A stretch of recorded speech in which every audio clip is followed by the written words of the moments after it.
Well, good evening, everybody, and welcome to August caucus meeting. It's hard to believe it is August already, and thank you very much for joining us. We are experiencing some projection issues this evening, so unfortunately, anybody that's out listening will only be in listening mode. We won't be able to present those presentations, so you won't be able to see those behind us. So tonight will kind of be more of an exercise of listening than it will be an exercise of that visual representation. But before we begin, I do want to take note that Mrs.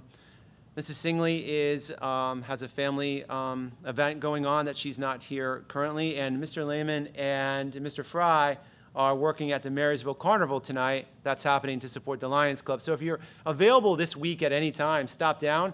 I hear the funnel cakes are incredible and all the other food fare that's there. And it certainly goes to the Lions Club that supports our communities. And tonight is actually National Night Out as well. So we thank all of our local and state law enforcement agencies for all that they do for the communities and the support that they provide for our communities. And I know that there is one happening just up the road from us this evening. So as we begin, we're super excited to welcome back our students on August 23rd. Our district kickoff for all of our staff. It's hard to believe that that's right around the corner on August the 17th. And it certainly this year, it's important for us to kind of note a couple of slight adjustments that we're making. And when, for the community who are participating and listening, we've designated a few 2-hour delays that you'll see in our agenda that when we go over. And these are designed for curriculum work and teacher planning. And there are going to be some Act 80 hours that will ask for your approval. And they'll be strategically placed throughout the school year. So parents, guardians, community members, please take a look at that calendar and note those. You'll see those on some strategic Fridays throughout, typically near the end of the marking period, to provide for that teacher planning time. Additionally, we discovered a few instances last school year that an extra hour of weather may be helpful for us when having to make a weather delay call, because the difference in road conditions in an hour when the sun comes out, and therefore when we need to make a call between 6 o'clock and 7 o'clock could be advantageous. So therefore we're designing each school, each elementary, middle, and high school is working to design a 3-hour delay schedule. That way, if we need to utilize that, and our ultimate goal is to get in school and to maximize the amount of time we have face-to-face with our teachers. So if we can use that, we certainly will. And we'll provide that out, our buildings and our principals will provide that out in their newsletters as we continue to work through that. In an effort to, as we continue to review our safety protocol, we're adding a visitor management system. Parents and guardians and visitors, please bring your government-issued ID when you come into school in the school year. You'll scan, and it'll issue you a photo badge that will be displayed on your left shoulder that will be visible. And when you're concluded, you'll take that badge, turn it into the office to sign out. So it gives us a nice repository and a nice visitor management system for checking in and checking out. We'll work over those protocols and share those out as well. And that's not for when you just have to drop something off in the office quickly, if John Fox forgets his lunch for the 7th time, or you just want to make sure that they have their phys ed clothes, et cetera. That's not for that. It's for when you come in and have a meeting or you're spending some considerable time inside of the school. The United States Department of Agriculture, the USDA, has stated that there, at this time, is no waiver for universal free lunch for our students. And once again, there will be a cost associated with free lunch at this time. So please consider, on our website, under cafeteria, you'll see there's a free lunch application or reduced lunch application. Simply complete that. If you need any assistance, please reach out to our business office, and Mr. P. Bard will be more than happy to assist you in going over that application for you and with you. Finally, our building principals will be communicating also in their newsletters. We've eliminated the Google attendance form that you could do electronically by completing a Google form. In an effort to make things more easier and more efficient, we've set up an email per building that you could simply email, and that will go directly to the persons that need to be, rather than try to navigate through a Google form. And our school administration, our principals, assistant principals, interns, teachers have been working to refine their master schedules and to meet the course requests for each student. So we're excited about the school year. We're excited about our curriculum offerings, and I think we are getting close to being ready, and we definitely miss our students, and I know with conversations we've had, it's time to see them. So thank you very much. I'm going to turn it over to Ms. Snyder now, who's going to talk a little bit about a new teacher induction program that's happening. Or I should say new professional program, because it involves more than just teachers.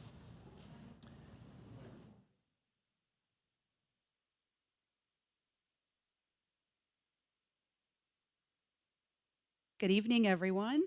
I don't have a presentation, so that helps us out tonight, but I did place in front of you two different schedules. One that is for the new Educator Induction 3-day in-service agenda, and then the other one that we will talk about afterwards, which is welcoming all of our staff back on August 17th, 18th, and 19th. So really excited. Dr. Fox is right. I cannot believe that next week, next Thursday, we will be welcoming all of our new educators to Susquenita. So right now, currently, we have 11 new educators, and they are ones that need induction. They are brand new to the field. And then we also have three staff members joining us that do not need induction, but they will be joining us on the 11th as well. So we're really excited to have them. The agenda just covers basically the 3 days of offerings that we have. So I'll take a minute just to kind of go over each day. Basically, our first day is going to be kind of jam-packed with a lot of speakers and things that we think will be helpful for our new staff members. We have human resources. Well, of course, Dr. Fox is going to start us off with a nice presentation, but then we have human resources and special education joining us as well. And then we're going to try to do a fun activity and a break. And Mr. Wes Pop will join us from the Susquenita Education Association to speak to our new staff members with a lunch and then a technology overview by Mrs. Matash that will end our first day. Our second day on August 12th, we are more technology things to review with our new staff members. So we're going to kick off the morning with that, and then really excited for day 2 with our luncheon. We will have our mentors joining us, and they will be eating lunch with our principals, our administration, and our new staff, and they will kind of kick off that afternoon where they will be working then with their mentors and Mrs. Matash and myself, where we will go over our teacher induction overview, kind of different things that they need to be aware of, and then just some other things like the district calendar, what professional development looks like, and Act 13 and PAETEP, which is our educator effectiveness system. So we will go over all of that with them on day 2, and then it's awesome that they have at least a little bit of time in the afternoon that they can work with their mentors and they can kind of go off and work with them through the start of that induction manual. Finally, for our last day, we are really super excited for that Monday the 15th. We are going to have Dr. Rubish kind of give us an overview, talk to our staff members about the Black Hawk Foundation, and I know Mrs. Tracy Troutman is excited to come talk a little bit about community relations in conjunction with that as well. And then district history and overview. I think this is the most exciting part of the day. We're going to get like that awesome kind of history overview from Mrs. Harriet McGee and Dr. Rubish, and then we're going to jump on a bus and kind of take a tour of the district. So really excited for that, and have lunch, and we want to give our new staff members obviously time to work on their own, kind of working through curriculum and planning as well for the end of the 3rd day. So that is our jam-packed 3 days starting next Thursday on August 11th, but we're really excited to welcome everyone for the school year. If Harriet starts rolling, it might go into 4 days. We're going to have to keep encouraging, Yeah. so we will work on that. Thank you, thank you, thank you. I know I sound like a broken record, but that's amazing. Thank you. It's what we need. I think it'll be a lot of fun. Really excited. Yeah, it's it's exactly what we need. Thank you. Absolutely, and I would also like to thank Ms. Snyder and the team, really, that came together to make this happen, and the input from our administrators, the input, most importantly, from last year's teachers as well, to make those needed adjustments. And a lot of it was, we want to make sure that they're not information overload, but that they have the information necessary to hit the ground running, feel ready, excited, and balance what's needed versus what can wait later on in terms of our professional induction program. So we're excited about that, and we're also excited that there is a day in between. So last year, I think we went back to back to back between induction and the start of the school year for our own professional learning for all teachers. So it was kind of a cram-packed session. So this year we have at least one day off to kind of breathe, take a breath, get into your classroom, which is really what's on your mind, and start getting that necessary items together, and then we'll hit the ground running. So it's a good segue into our next session, which is August 17th. August 17th is our kickoff. We are more than excited to welcome back all of our district community together. We're going to launch that at 8 o'clock on August 17th, so please mark your calendars. You're more than welcome to join us. It will be fun. Mr. Carraher and the Black Hawk Marching Band will be joining us as well that morning. We have a pretty small presentation, so I'm actually going to do the best I can of talking less and really focus on some of our new teachers. And then we're going to transition in to a keynote presentation. Some of you may have heard of a presenter that's out there called, and he's written several books, and he was a Iowa Principal of the Year, and his name is Jimmy Cassis. And Jimmy's written several books, and one of the books I love the most is called Culturize. And it's about the idea of everybody being a champion for children, right? And everybody carrying the banner, and us being awesomizers and kind of owning our own when it comes to what we bring day in and day out. Well, unfortunately, we're not having Jimmy, but we're having an associate of Mr. Cassis, and her name is Mrs. Keela Dunkerley. And I've had the pleasure of working with Keela in the past, and she takes his energy level and multiplies it by 4. She brings that energy day in and day out. She knows what it is to be a teacher. She's led when it comes to innovation, and she's been the Pennsylvania Innovator of the Year. Also, I believe it was in 2020. So we're excited to welcome her and kind of jazz us up a little bit as well. And we have some lunch planned for everybody, as well as some unique activities also. And thanks to our phys ed department for leading that. Anything you want to add at that time? No, we're just really excited also that we have the PA State Police joining us that afternoon as well, Dr. Fox, to lead us in some safety training for that first day kickoff. So it's a really jam-packed August 17th, definitely. Thank you. Yes, the State Police have been great partners thus far, and we're excited to welcome them in. All right, any questions on that? A little bit of planning that's gone on thus far, and we're excited to put the planning into action. And like anything else, like a good lesson plan, we know we might have to demonstrate some flexibility along the way and make some adjustments during the course of that. So as we get into agenda, I want to talk a little bit board agenda for August 9th, some personnel movements as we get into the personnel items here at our caucus agenda. So under resignations, unfortunately, this is the time of the year where at the end, not having a July meeting, the amount of resignations is going to look large. I do not think we're immune here, or we're an outlier here at Susquenita School District with the amount of people that come and go. Unfortunately, right now, I just read, and I think it's timely, if you clicked on Penn Live, there's an article about teacher shortages, but an article in there, and also doesn't talk just about teacher shortages, but it also talks about kind of some movement between school districts that are occurring. And a lot of times when you start seeing the rising of gas prices, if somebody is able to get closer to home, it is like a bonus because of that. Plus, as families change, being closer to home sometimes makes a significant difference when you have to pick up somebody from daycare, and I've been there as well, and you want to make sure you're there on time.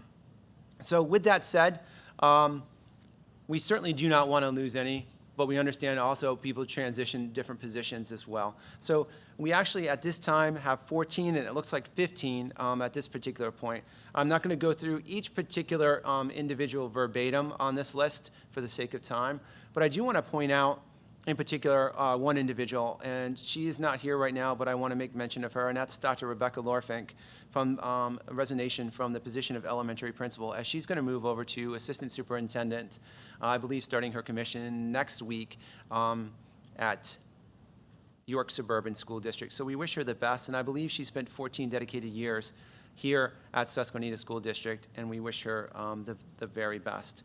Another individual I do want to make mention to, they're all, as well on here, are educators, for many reasons, but the one that's helped me out tremendously during the course when I first started is Mr.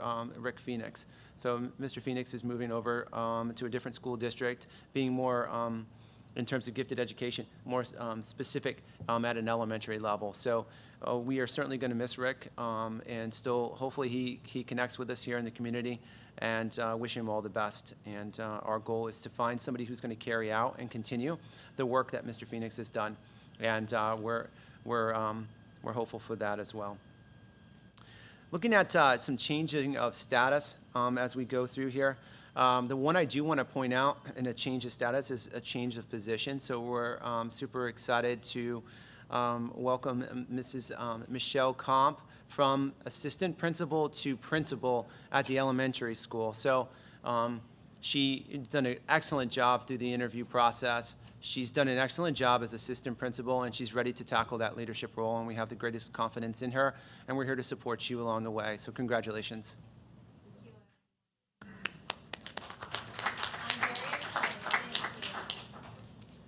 We have some movement and change of status. We have Wendy Hershey moving up Masters plus 15 at a different step as well. Ashley Stone, who was a substitute teacher at the elementary school, a day-to-day substitute, it will be moving into a full-time elementary school teaching position. So we're excited for Ashley. And Beth Ann Stone, Masters plus 45. So again, the amount of credits and the amount of learning that our teachers do is astronomical. So when some people say, oh, sounds like a summer off, that's a summer on. It's a summer on of continuous learning. And it's a learning process all throughout also. So they're learning and growing and reflecting. And they do an incredible amount of work outside because our students are ever changing. So our teachers reflect on that and do the coursework necessary to prepare themselves to change as well. Under employment, we're excited to welcome approximately 9 new individuals as well, and that list is growing by the minute as well. So we're expected a few more by August 9th as we come. Nicole Honeyfield as a paraprofessional, Melissa Little, long-term substitute at the elementary school. Emma Long, a resident of Halifax, as an elementary teacher. She comes to us via Lock Haven University, so just down the road, an excellent elementary program at Lock Haven University. Taylor Reed. Taylor's done an excellent job with us in multiple positions at the elementary school, so we're excited to welcome her. She is a resident, a graduate of Susquenita School District as well, I believe. And good to have Taylor back in and teaching our students. Michaela Rekugler from Landisville as a science teacher at the middle school. And Michaela is from Millersville University, and we're excited to welcome Michaela to the middle school. Andrew Reisinger from Delmatia, Pennsylvania, is a graduate of the University of Pittsburgh at Johnstown, and he is going to be our math teacher at the middle school. Courtney Shoemaker is a long-term substitute for speech and language pathologist here throughout our district. Haley Strayer will be one of our school counselors. She comes with many years' experience in the high school counseling from North Carolina, from the Charlotte area, and a large school setting in Charlotte, outside of Charlotte. So we're excited to welcome Haley and what she's going to bring to the table in terms of career pathways and her experiences that she's had working in that large system. Courtney Steidinger as assistant principal secretary, rounding out the office at the elementary school and working very closely with Mrs. Comp. We do have some voluntary transfers or some transfers internally. We have Dirk Brown moving from learning support teacher to elementary teacher within the classroom. So Dirk was excited about that move.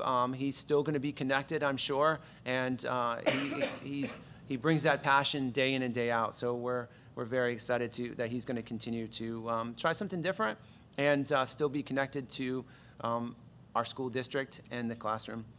Mark Feldtauka is moving from high school assistant principal to elementary assistant principal to work alongside Mrs. Comp. So at this point, we're excited for Mr. Feldtauka to move down there, gain a different experience as well, and it will really help. I think a lot of what we're excited about too is some of our elementary boys to have that male role model as well at the elementary school.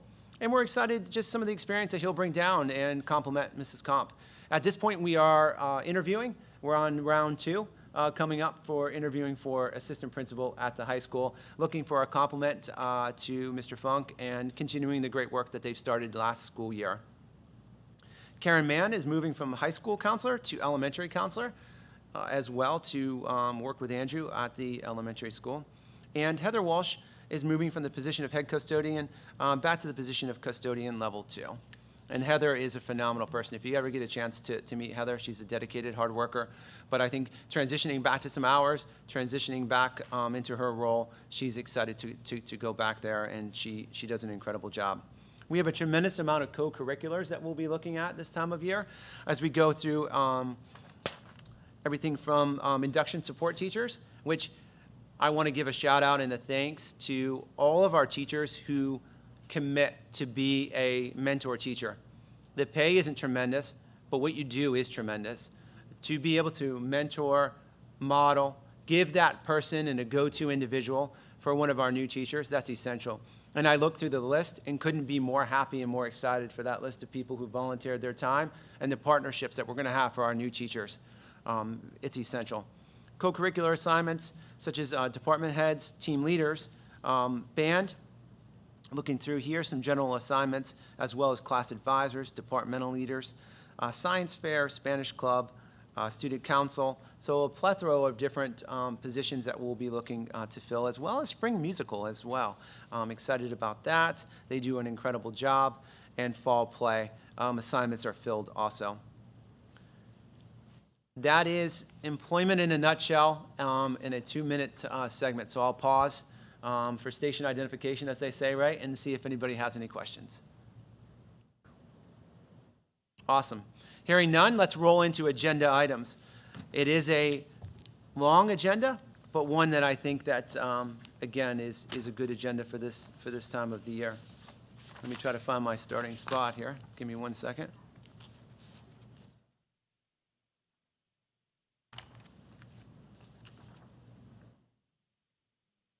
You know it's a long agenda when you forgot where your starting page is, right?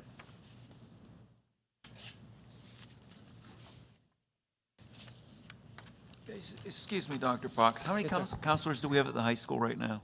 Currently, right now, we have 2, actually 3, but one individual is going to, isn't on the agenda at this point, but will be. Lisa Mertz has put in her letter of resignation.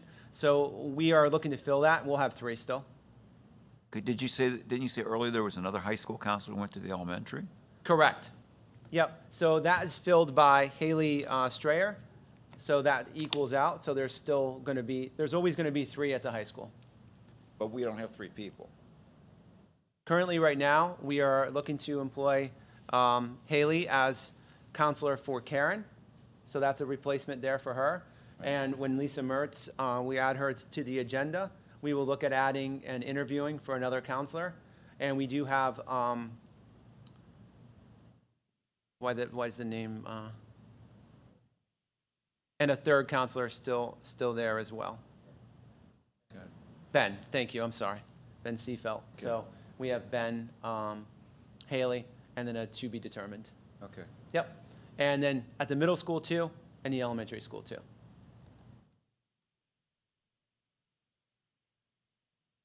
So looking at agenda items, we have some budget transfers that Mr. Bard will go over, as well as a 403B vendor removal and a 403B third-party administrator consideration and approval.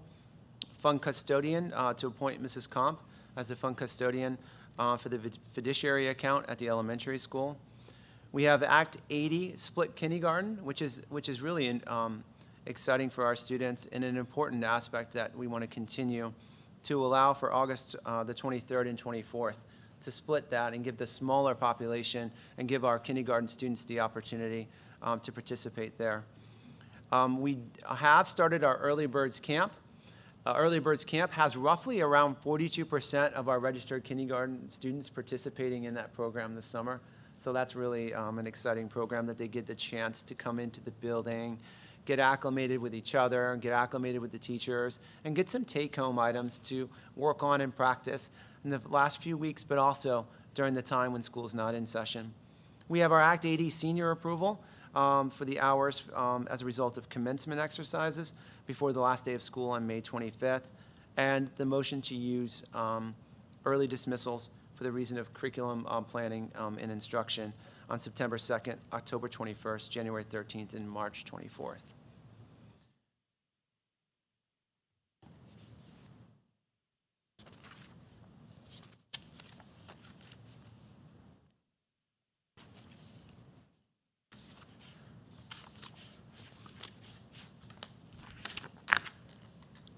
Looking to do a motion to approve a Partnership for Better Health grant. The Partnership for Better Health is an organization that is out of the, I believe it's the central Pennsylvania area, and supports communities and organizations throughout Perry, Dauphin, Adams, Cumberland, and the greater central Pennsylvania community. Ms. Snyder, last school year, wrote a grant in an effort to support a district social worker. She was able to procure that grant, and we're asking for approval of $93,744, which is one of the largest grants I've seen from the Partnership for Better Health. So I'd once again like to thank them for their support, and thank us, or thank them to supporting us for the opportunity to have a district social worker. We're looking to contract with Diacon, which will connect with our school-based outpatient and mental health, as well as school-based outpatient drug and alcohol counseling, and work to remove barriers and access for students and their families. So thank you very much for your hard work on that particular grant, and thank you again to the Partnership for Better Health and their support. Looking to approve a contract to utilize the school facilities at the elementary school for the Precious Little Angels. They've been outstanding partners for their before school and after school daycare programs. They'll be looking at a fee that we did not want to raise at $60 per day for the 22-23 and 23-24 school year, and it will then be revisited thereafter. They've been great partners. Really, it's been pretty seamless. Our teachers actually do, I believe, if it is a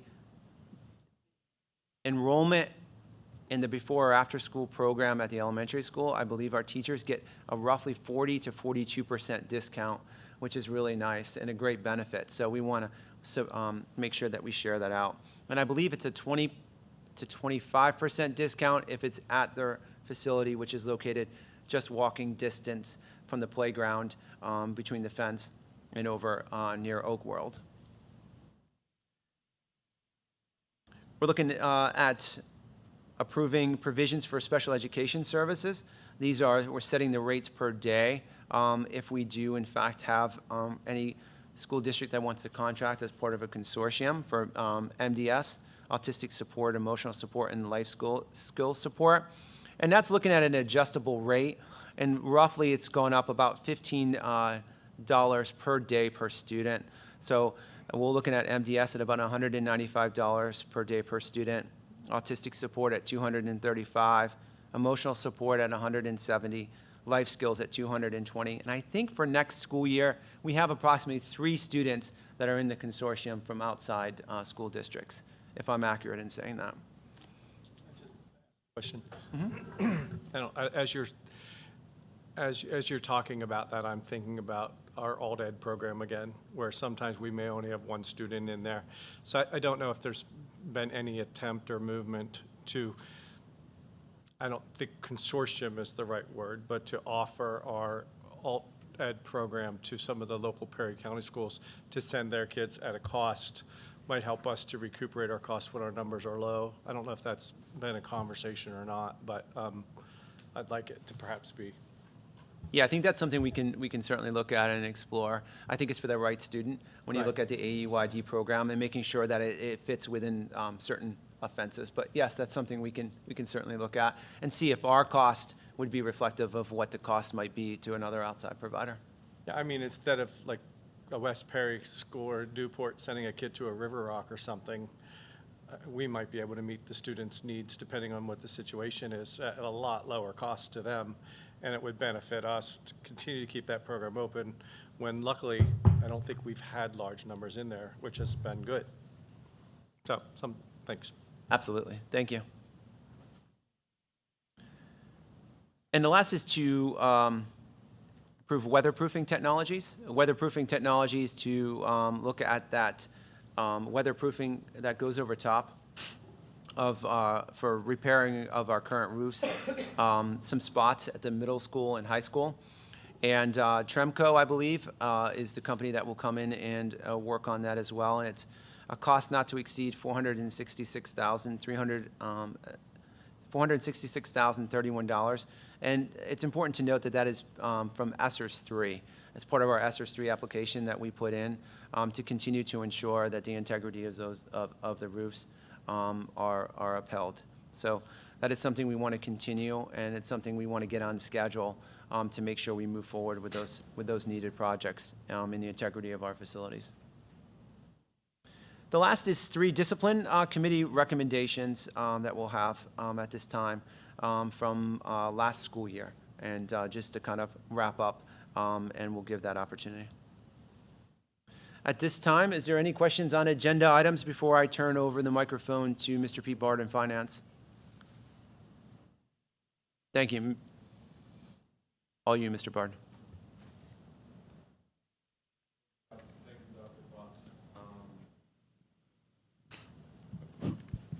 Thank you, Dr. Fox.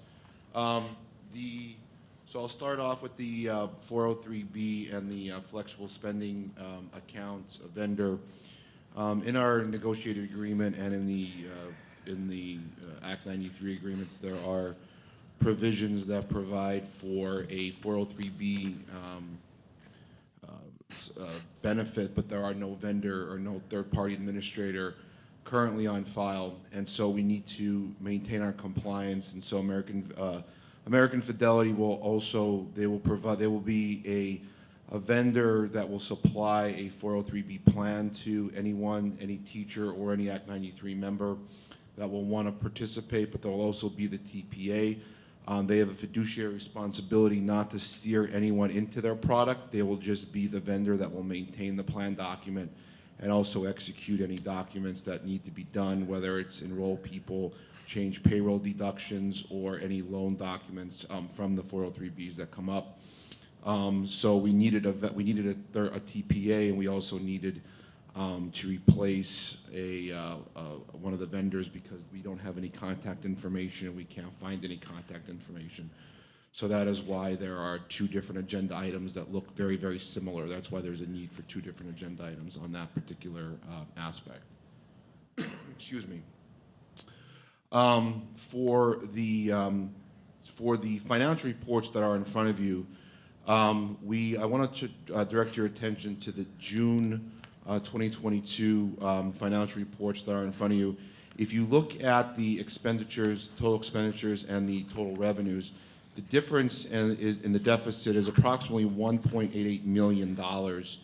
And so we're not necessarily done receiving revenue in or accounting for revenue for the 21-22 fiscal year yet. And we're not done receiving expenditures for the 21-22 fiscal year yet. We have 2 payrolls for the teachers have to be accrued for the fiscal year yet. We also have the EFIS project that is being completed at the high school that has not been billed or paid out yet, and they have until August 30th to get that on the books. And we also have approximately, I'd say about $300,000 in revenue that has not hit the 21-22 books yet. So there are some revenue that has not been accounted for yet. So all told, I think we're going to end up somewhere around 1.8 to 1.9, maybe $2 million in the deficit. But the budget was around you budgeted $2.8 million. So you're going to come in somewhere around $800,000 in the positive side of things. And I think it's important to note that last year was a lot of change, that you had a new superintendent. Dr. Fox took the district over on July 1st. You had a new business manager. I came in April. Krista came in January. You had Dr. Herman came in around, I think, the same time Dr. Fox did.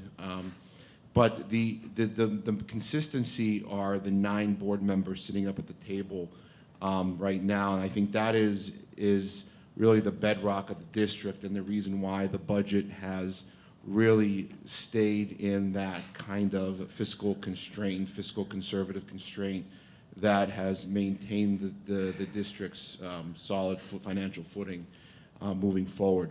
So I just wanted to give the community that positive outlook as to why the district is and has a fund balance that, while depleting, you know, at a steady pace, is not rushing to, and I'm not raising the alarm bells as of right now, because every time we do budget a deficit, the deficit does come in lower than expected because of the fiscal constraint that the board has and that the district has perennially taken.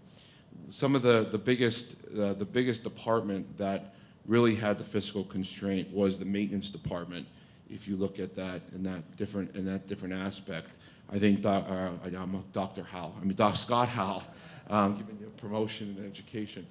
Scott does a phenomenal job with his staff in maintaining supplies and finding new vendors in his 1 year on the job, that he has really accompanied a great reduction in spend over that year, and I think he should be acknowledged for that as well, and he continues to do that now, whether it's maintaining or reducing overtime spend and stuff of that nature. So I want to publicly recognize him for that as well.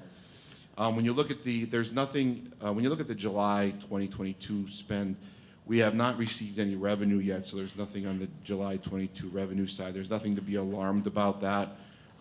With that yet, we haven't received any taxes yet, tax spend or anything from the state as of yet, so I would not get too alarmed about that. And on the expense side of things, you'll notice that a lot of the supply budgets have come in very hot, but that is to be expected, as a lot of school supplies have been purchased in the first month of July, and that's always to be expected. So there's nothing really that stands out of the ordinary. There are a couple things that I think Dr. Fox failed to mention on the agenda, which is the feasibility study. To approve the feasibility study, or is that? We're going to do that in, that's a good segue, because we're going to do that into a presentation, Oh, and I'm then sorry, see I what direction that the board Oh, I wants to go. apologize. That's all right. I'll get into the feasibility questions then later on. I also wanted to update that the 21-22 audit has started. So I also don't want, that's why I'm estimating where we're going to end up, because the auditors may adjust the revenue and the expenditures a little bit as they come in. But the auditors have started already and begun their work here, and they will come in again probably towards the end of August and do the primary source of their work the second and third weeks of September, and hopefully the audit will be completed and wrapped up with a final report issued sometime in the last week of October, first week of November, which is the normal course and scope of when audits are completed. And you guys should have an updated report by then. That's all I have. I think we got everything, Dr. Fox. The roof report and everything else, I think, was taken care of. Yes. Yeah, I just have one question. And we just got these, so I just was, taking a minute with them. When you're looking at like the June 2021 expenses, a lot of the areas where the percent used was over 100, 200, 300, 400% of it used was in the other categories.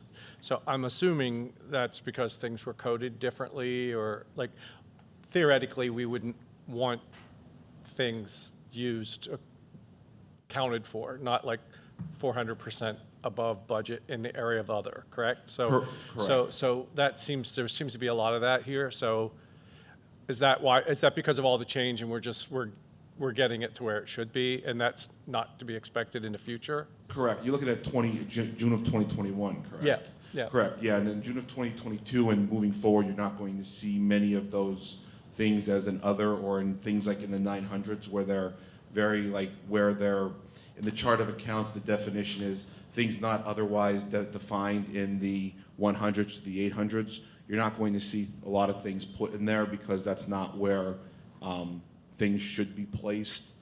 They should be placed somewhere in defined spaces. So I will be taking things out of there, and this report actually helps me as well. Not only helps you guys, but helps me as well to define any areas that I need to look at to make sure that things aren't placed. No, and I love this report, and I appreciate that you're making these for us. But yeah, it was in 800 other objects, it was 409% over, and 900 other uses of funds was like 385% over, and 800 other objects in another place. So it's because we're getting things settled in where they should be, correct? Correct. And if there's anything that shows up in that 400% area, there will be an explanation as to what happened in that particular thing. So I'll be able to provide you with an explanation as to what happened in that area. The goal would be, and again, finances aren't my strength, but the goal would be to have the least amount in other as possible, because we're being specific in our budgeting, correct? Correct, yeah. And some of the one area where you will see high expenses in the 800s and the 900s would be in the debt service areas, like in the 5100s. But they're usually defined, and they have a definition and explanation there. So you'll be able to see the definition and explanation. Thanks. And they won't be over budgeted, because you'll see that's actually one of the things where it's really tight to budget, because the debt service is what the debt service is, and you kind of know what it is. It doesn't change. So And do these documents take into account the new state budget that was passed? no. So do you have any idea? The state, actually, yes, I do.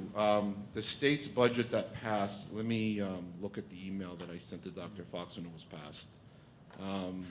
I believe the state gave us an additional, I believe, $170,000 in basic ed subsidy and another $170,000 in special education subsidies.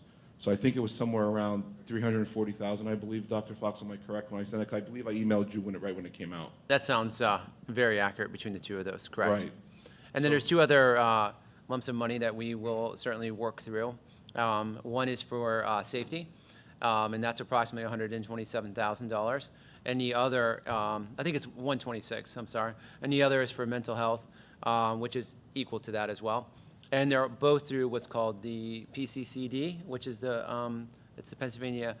Commission of Crime and Delinquency. Thank you. That would have taken me a couple minutes to spit Yeah. out, so No, thanks. It's a grant system that was approved to the state as well, and they're both equal buckets that we have to, they're very specific and very driven as to what we could spend it on, and they're both equal buckets, but the state subsidy increase was what we should be expecting year over year, and the grant money was a one-time thing to help our school safety and security, as well as our mental health of our students.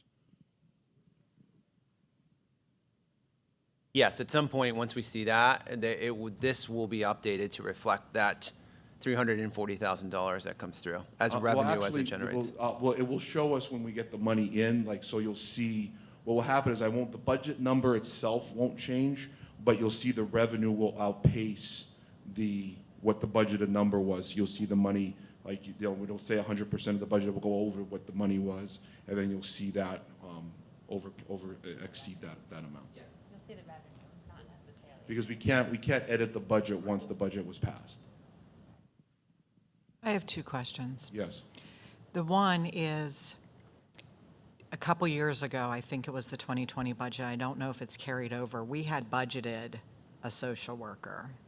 Because we had it budgeted, and then we put it on hold because of the pandemic, and then we brought it back, and then we had it as, so I was wondering, now that we have that grant, not that we should remove it from the budget, but we should realize if it is there, we should realize that it's there, that it won't be an expense that we have if it is still there. And I apologize because I missed some of it because I was out some of those meetings with the budget and everything. But I was just curious if that.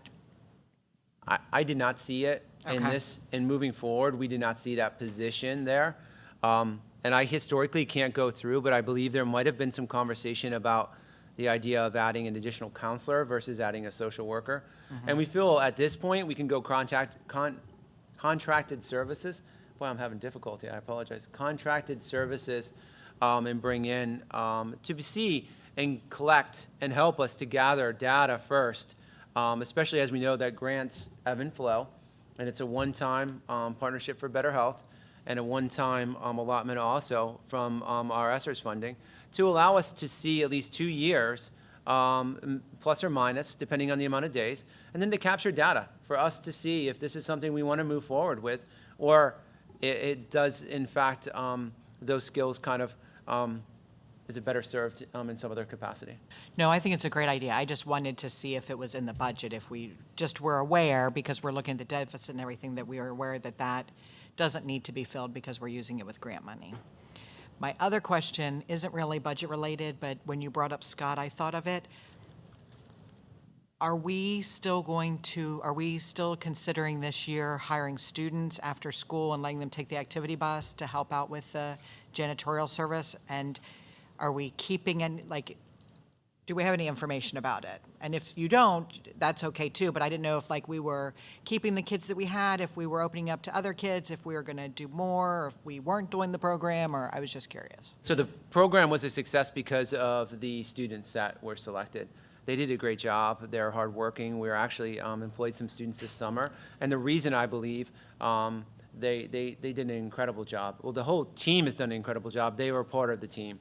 You couldn't really tell who was a student and really who wasn't. And they did a great job, and they were employed here at the high school. We really would like to not only maintain, but to expand the possibility of that into other buildings as well.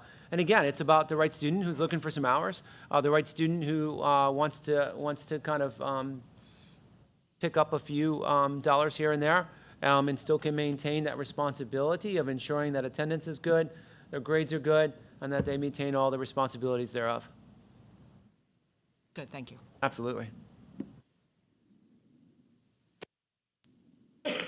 Mr. Bard, is it just the July payroll that will get reflected back into the June 2022 fiscal year closing? It's only the teachers' salaries in August that get reflected back until the 21-22 fiscal year. Okay. Any of the 12-month employees or any of the custodial staff gets reflected in the 22-23 budget. So the custodial staff and all of the secretarial staff and June 30 is the teachers' salaries it's for the July and the August? teachers, yes, Okay. the teachers that are the accrued salaries, because they're technically their contract doesn't start until the beginning of school. Okay, great, thank you. You're welcome. Any other questions for Mr. Bard in finance? Great, thank you very much for all of the information, and thank you also for all of your hard work thus far in the months that you've been here, working with our business office, preparing for the upcoming audit, transitioning now from what was a prediction in the budget now to working to make that a reality, working with our purchasing staff as well to ensure that the needed supplies, despite some of the shipping deadlines and delays, trying to get the needed equipment here on time for all of our teachers and staff. So thank you for your hard work this summer and all of your hard work so far. Going to transition now for our first presentation.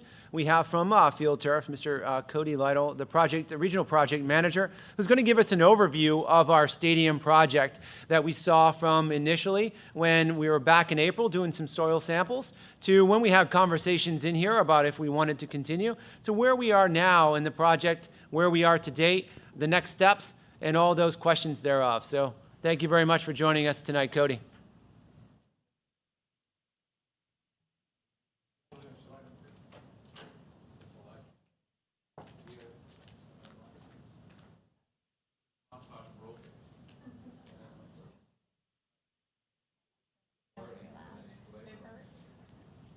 Can you hear me? Okay.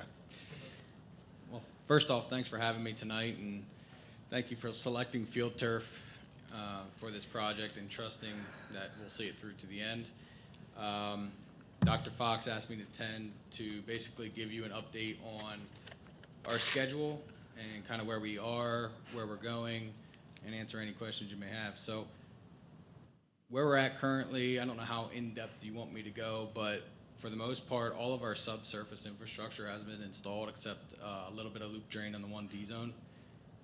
For the most part, the activity you're going to see for the rest of this week, moving into next week, will be stone delivery, pushing stone, installing both of our stone base courses. We are targeting to have turf on the property on August 8th. What my installers are telling me, they're about 2 days behind because the quarries are pretty much not giving them the amount of stone that they're requesting. So hopefully, we begin turf installation around August 10th. If we start on August 10th, we may hit our deadline of the first home game. It's going to be very close. It takes about 15 days to install the field, weather permitting. So, you know, from the 10th to the 26th, that's 16 days. And our crews work pretty quick. They're working 6 days a week, so it's going to be one of those things where we could be finished at noon on Friday, and you could be playing your game at 7 o'clock. So I don't know if you have any questions for me or how much more you want me to, you know, communicate. What is the depth of the fill? So the fill was engineered by ELA Group. Typically we have two base courses of stone. It's a 3/4 inch stone, which is approximately 6 to 8 inches. And then we have a leveling course that gets it perfectly on plane, which is about 1.5 inches deep. Cody, I think Dr. Rubish may be referring to the infill, if that's correct? Yeah, the That infill. goes Yeah, on that's what top I of the meant. turf? Yes, yeah. Oh, the infill, the sand and rubber combination? Yeah. That is 1.75 inches deep. So it's my understanding, after the turf goes on, gets sewn in, it comes in large sections, right? And literally you kind of sew it together, nice tight stitches. And from there, the crumb rubber and sand goes into a hopper and kind of gets spread throughout. And then the testing occurs at that point Correct. to get kind of where those spots might be. So the first Gmax testing, if that's the right term to use, It is. Field Turf does, and then from there on, we schedule it thereof. Right, so the process for the turf installation, it's basically a 5-day for the turf sowing, 5 days for the gluing and inlaying, and then 5 days for the infill. So the infill cross section, you get a layer of sand first, you get a combination of sand and rubber, and then you get a top coating of new rubber on top. That depth of cross section will be 1.75 inches, and then you'll have 3/4 inches of the green fiber, the turf part, sticking out. That's how we install our fields. And all the infill material, for the most part, is already on the property. We delivered that weeks ago, just so we had it here, so whenever the field is ready for us and we can deliver the turf, we have the majority of the material here that we can install it.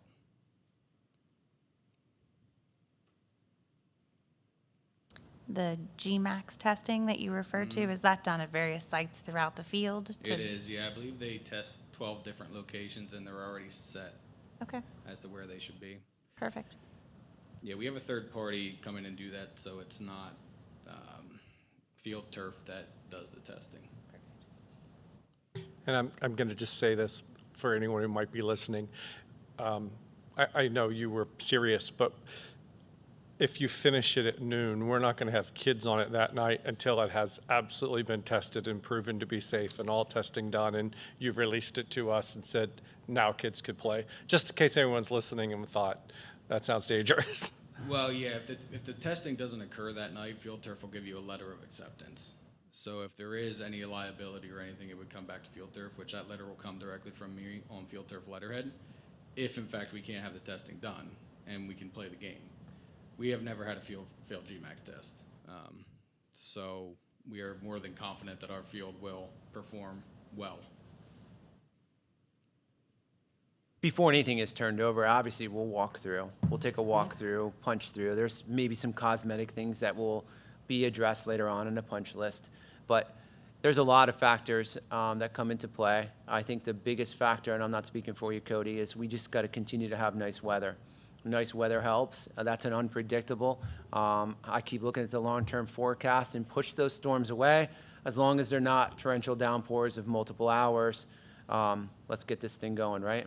Yeah, we can work through minor rain events, but if it's a heavy storm, we obviously cannot. But yeah, weather is the biggest unknown at this point.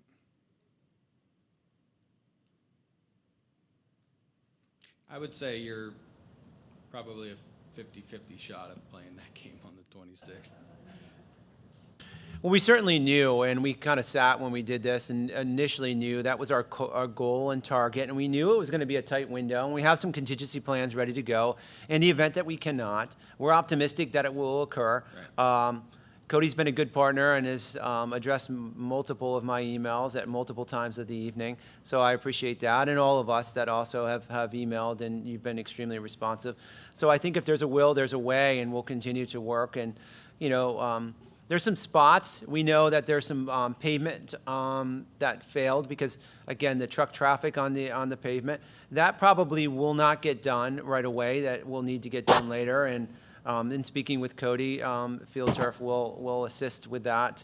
But we'll go out and get some quotes on that. So it'll take some time. So that may not be the most aesthetic look at the beginning when we get ready to tackle some of our sporting events. But we'll address that as we move forward, as well as over to the baseball field, where we remove some of the dirt as well into our field to the left-hand side of that parking space. In addition, we know in the future too, we've talked about there's potential, and I want to share out that there might be some track work that needs to be done inside of where the flat curbing that goes around and separates between lane 1 and the curb. There is track material, of course, and there's a little bit of a lip. The goal would be to get in a track company to come in and give us a quote and to put that so it's a nice even surface. And what that's also going to do is protect the track in the future. Because what Cody pointed out and physically shown me is that between the track and the asphalt, there's delaminating that's occurring. Did I use the correct term? That's correct. Yes.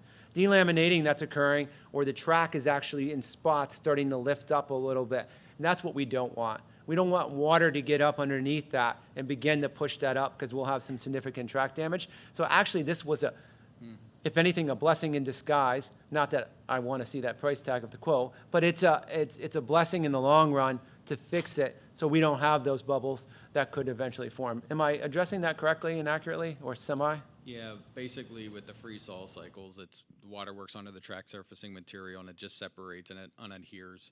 And it is doing that now, and you would have seen that damage probably in the next year or two starting to come off.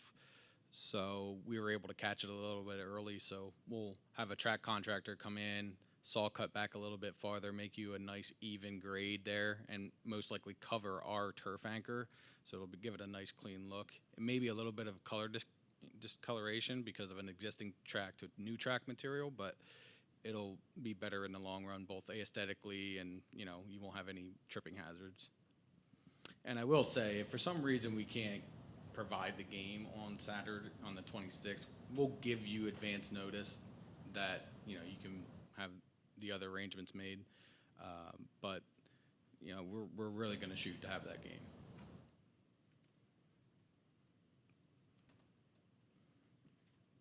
So if anybody else has any questions, I'm more than willing to answer.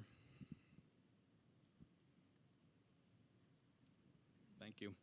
Maybe as we get closer, we can do a Muddy Shoes tour also. There you go. There you go. Well, thanks for having me. Thanks, Cody, for coming in. I know, thank you for your partnership and your continued updates. They're important for us. This is a big project for us in their community, and we're super excited to open this up to get our kids the opportunity to have these first-class facilities. And once again, thank you to the board and thank you to the community for all of your support. And thank you to Field Turf as we continue.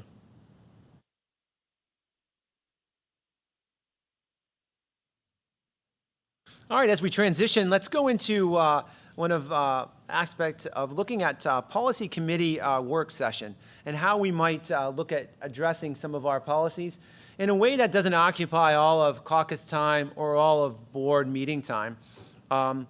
And here's kind of some thoughts. I want to kind of throw that out there and see what you're thinking in terms of us working through some policies. Perhaps to develop a process to go through some. We will work systematically. We'll review some of those that need to be reviewed, some of those that are a little bit more timely as things become changing when it comes to the basic ed circulars that may come through, or some needed changes that are brought to our attention. In terms of a policy committee, my thought is maybe we could meet 5:30 to 6:30 prior to our caucus meeting. So anybody who wants to be a part of it and any community who wanted to attend, it would be an open meeting. We can work through. 5:30 to 6:30, we're not going to get through multiples at the same time. We'll use track changes in Google and be able to kind of work through some of those policy documents and kind of share that out. And the goal would be certainly to kind of work on one. It might take 2 meetings to do that, and then we'll get ready for our first read maybe at caucus, and then if it's ready, we'll migrate that over to a first read at the board meeting. That way, anybody who's interested can certainly attend. It's a no obligation, and certainly just a way to continually kind of work through. It will be a marathon, certainly not a 5K sprint, something that we'll pace ourselves and work through systematically the best that we can. But I want to preserve time as well and preserve those who want and have the ability. And sometimes you may be able to come to one, and sometimes because of life, you might not be able to, and that's okay. And our goal will be we'll house those and share those, and everybody will have access to those documents, would be our goal through Google, to kind of see what some of those revisions would be. Does that sound all right? I'm just wondering, I like the idea, but I'm wondering in reality how many policies we would get through. Not many. Right. So, Not many. I think I think policy is really important, and I think it's something the board needs to do. And I mean, some of our policies are very antiquated. Yes. So I would support. And I hate to put this on anybody else, but I would support dedicating one evening a month or an entire evening, more than an hour before a caucus meeting. That's 1 hour a month, and then I don't think we're going to get very many policies done. I would rather us have a more robust approach, personally.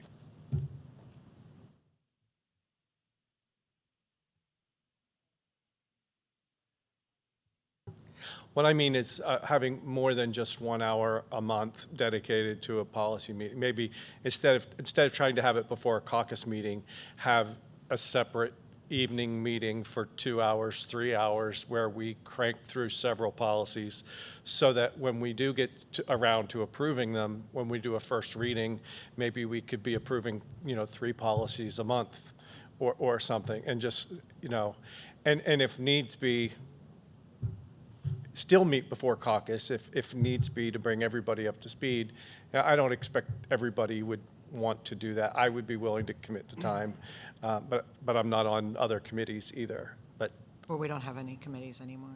well, I'm not on the athletic all-star committee, or I'm not on the portrait of the graduate, or I am not doing any of that stuff. I guess what I would maybe like to see, I mean, because we changed this. This was originally, several different committees, and we made the caucus meeting. So I wouldn't be against, and we've had policy meetings that have been an hour. We've had policy meetings that have been a lot longer. But I think if we do it correctly, like to Dr. Jones' point, there are policies out there. Like, I'm pretty sure there's a policy somewhere that shows where the teacher smoking lounge is. Like, just get rid of it. Like, we don't need to talk about it. We just need to bring it to the meeting and say, yep, we want to get rid of it. So if there is probably a timeline of certain policies that need to be reviewed at a certain time. Those we can't switch around. But if we have one maybe that might be more of a discussion, and then 2 get rid of, or there's really not much we can add to this because this is a state mandate, we don't need, what you're actually saying is that we're going to have a meeting for 3 hours because we need to spend an hour per policy. That's insane. I don't think that we need to talk about it that long. I think we may have done that in the past, and that's probably a mistake, and that's why we're behind in our policies. I think that if we try and do it another way, like we've tried to do with this caucus, I think that we've made a huge improvement by doing this caucus instead of having these different meetings. And I'd be willing to take this suggestion as well, as to try it. Now, if we try it for 1 or 2 or 3 months and we get no policies approved, then yes, it was a bad idea, and we'll go to Mike's, which is the 3-hour, 5-hour meeting, 1 evening a month. But I just think some of them, and then because that's what would happen. We'd have a state mandated meeting, and then former board members would be like complaining because it's a state mandated. It doesn't matter. It's okay to give your opinion, but not for 40 minutes. Yeah, I totally agree with you. You know what I'm saying? And I forgot, and I say this with all due respect, I forgot we have a different admin team. Yeah. Because before, we were doing all the work, and if we have an admin team bringing to us a product that's ready for us to see, Well, and- we shouldn't need to Yeah. spend all the time. So I agree, let's move, I would agree with moving forward like that. If we find out we need more time, then maybe we could revisit, but Because- that's a really good point. And there's sometimes, I think, and I'm going to date myself, and someone please tell me the proper term, or don't, just laugh at me. There's something, like if I have a document, and let's say it has the word shall, and I want to change it to will. Trust me, these are like 5-hour conversations if you were on the old policy committee. You can do a search now, and it will find all of the shalls, and it will change them to wills. So we could, like, whatever you're going to, whether it's going to be September, October, whenever the first meeting is going to be, if you or Dee or someone could send out an email to all the board and say, hey, are there any old rules that you would like to still apply going forward? And, someone might say, well, I want to use the word shall, or I want to use, this. And then those can all be corrected before we even look at them. Well, but I would agree with you on that too, but I think even better is just have Dee go through the ones we already did, because we tried very hard to be consistent with that wording, and it should be. Like students instead of children. Right, and so That one is a that- big one to me. It so- should be students and not So children. hopefully that should be consistent, so Dee or whoever can look at the ones we With the already did. ones that we've already and- done. Right, and move forward. But the ones going forward, so if we have a policy from 1984, that we just need to change some of the wording because it's a state mandate, but in that one it said children instead of students, that's just an easy change. He shows it to us for a minute, and then we're done. I Then we agree. move on to the next one. But if we make it a mix of here are two like long, possibly conversation policies, and here are two short ones, we should be able to cover all of those in an hour. Yep, I think it's just, Maybe Will, maybe Mike. I think it's, and I appreciate it. I think it's a noble experiment to try. I think it is something, like you said, with finding a way to stack one that is going to require a little bit more careful of an eye, and maybe one or two that need to be retired, and are no longer in a sequence or a series that needs to be there. And if we can condense a series as well. The good news is we do have PSBA guidance still, and we can use some of their templates and some of their abilities to look at that, and that's that part of that overall service that we still have with them, that we'll leverage it. It doesn't mean there are some things that aren't unique to us that we can change, but why not let them do some of the bulk of the work? Yeah, the only comment I was going to make is, we as a board, if you look at what we're supposed to do, we hire and fire employees, we do whatever. We don't run the district, but we do set policy, which is supposed to run the district. And I think in the grand scheme of the things that we have the authority to do, and it's a huge responsibility to do, is setting policy. And that's why I just think it's so important, because we don't run the school, but we do set that policy. So I'm glad, let's do it. So is the idea that the administration is going to review these policies, come to whoever the policy committee is with, here's our recommended suggestions?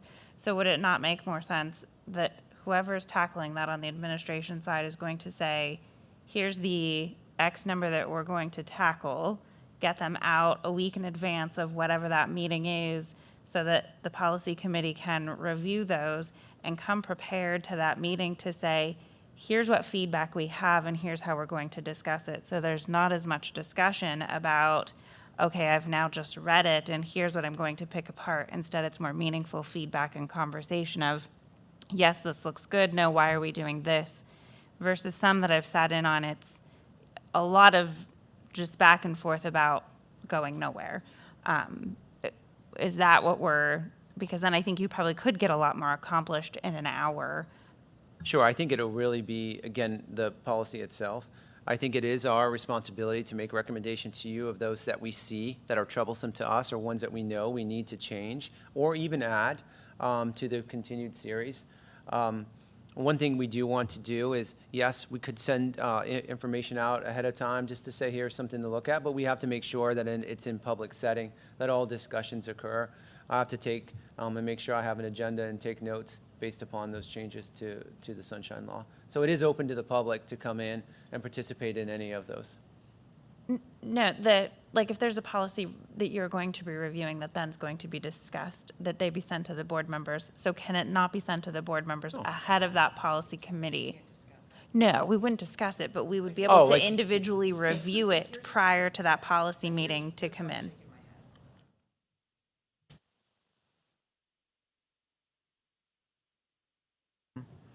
I was still thinking about Mike's with his 5-hour meeting at separate evening a month, and I'm sorry, I'm just teasing you. But I don't want it to be, like, they used to print out copies, and they used to drive and deliver them to our houses. And though that seems nice and everything, that is a waste of time, someone's time and money. So I don't like that. I do like that you could email them, and then if we have time, we do have the chance to read them, but we do have to be careful, because if it isn't an email and we start making a discussion, then it's a meeting. And we have to be careful of that, and we have to be careful because of the agenda and things like that. So what I realistically want to make it is now it's, and I'm not trying to be nitpicky, but now it's becoming 2 meetings. It's becoming one evening a week before the meeting that I have to review it, and then I have to review it again that hour before, which we can do, and people have the option as long as there's no discussion. I'm not saying not to do it, but it gives us a deadline where we have to get it out a week prior, instead of the day of, all of those types of things need to be looked at. And there are some, and we used to have the principals and stuff come to the policy meetings, and that was much nicer than when it was just the 3 board members arguing with each other. It was much nicer when the principals were there, because there were some things that were administrative that were more of a principal function, and there were some things that had to be a policy, so there wasn't confusion if there was a transition of, administration. But that's why I would like them to be several that are just state mandated. This is what the state says, this is what it's going to be, here, read it, and then approve it at the next meeting. And then some of the other ones. I would like it to be a mix instead of, okay, here are 3 big policies that we need to spend a lot of time on, and we don't get to move forward with anything else. And I would just like to get rid of like a lot of those outdated policies, because if someone goes on, I just get scared if someone would actually go on and look at some of those things and what they would say. The one thing that we did before, I think, was a combination of what both of you ladies are saying, is that I thought worked at one point, is we all got a copy of it, and then we would call the board secretary or email the board secretary with comments that we had. And like you said, we would use strikeouts or whatever. And so when we reviewed it as a board, there would be a comment beside it that a board member had this question or this thought, instead of going around saying, does anyone have a question with paragraph 1? If I've never read it before, I don't want to have to read something for the first time. Anyone have a question with paragraph 2?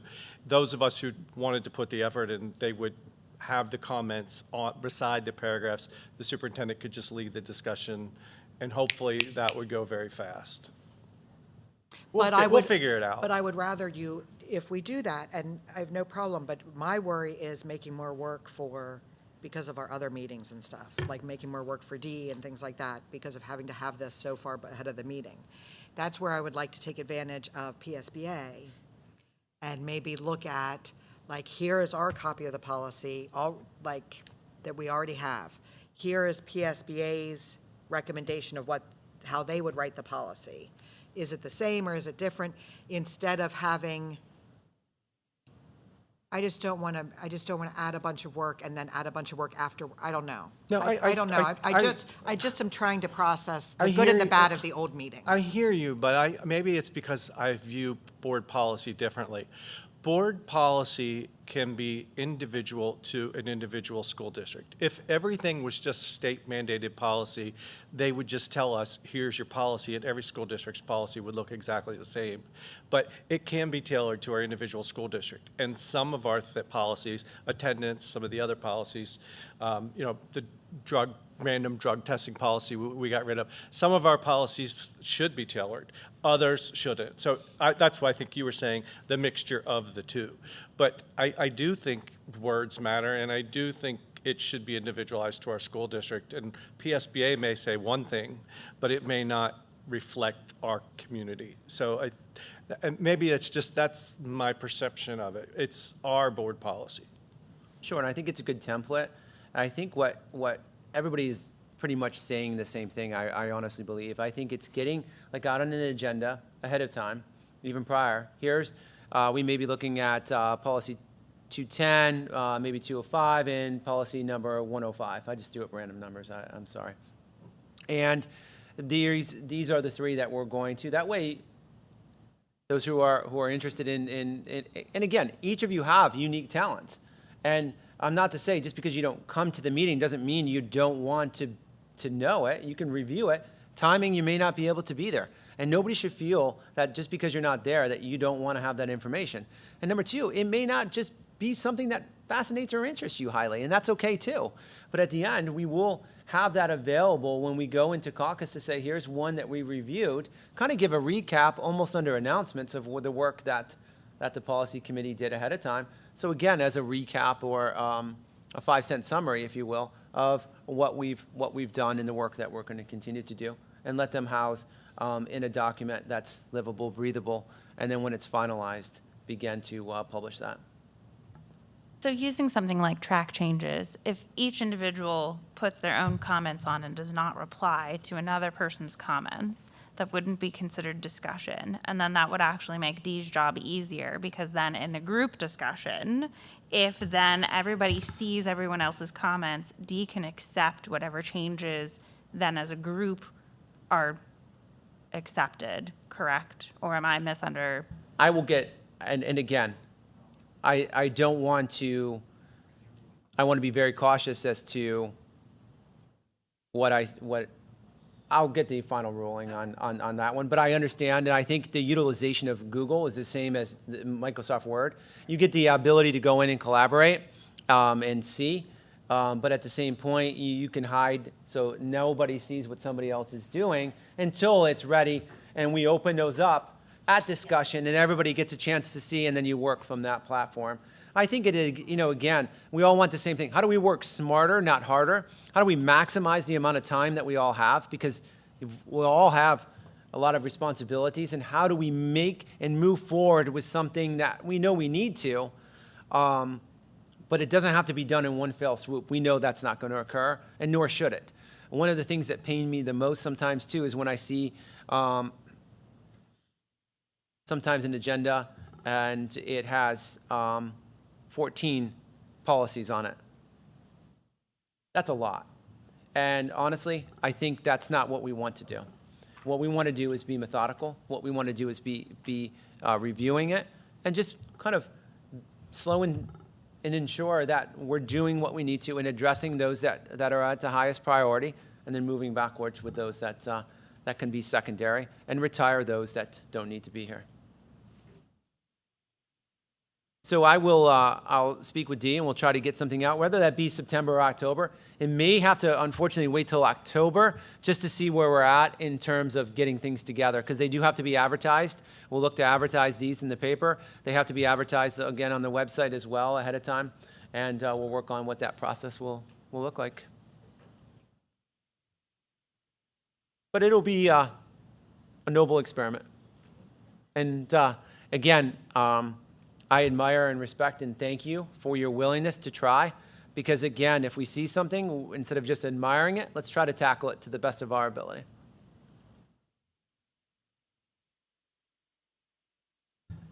Let's move on to I'm super excited about, and I wish if you get a chance, maybe review some of those examples, but this is the portrait of a graduate. And again, talk about slow and steady. This is something I had spoken about before, something I believe will really help become a living and breathing mission and vision for our school district. A portrait of a graduate, and I got this information from an organization called Patel for Kids, but they started this information from Ed Leader 21, and it's basically locally developed, globally positioned, and it serves as our North Star. So the direction that we take, whether it be facility, whether it be curriculum, whether it be about our finances, whether it be about interscholastic athletics or clubs or activities, should center around what we want this portrait of a graduate to be. So really what it is our strategic direction, right? It's our strategic direction to redesign our overall educational experience for our students. It should reinvigorate and re-engage our students, educators, and community stakeholders. So the question comes, okay, why have a portrait of a graduate? We have a mission, we have a vision, we have belief statements. Well, I think it is, again, our commitment. It's about what and who we are and what we believe, and most importantly, what our promise is going to be to our students.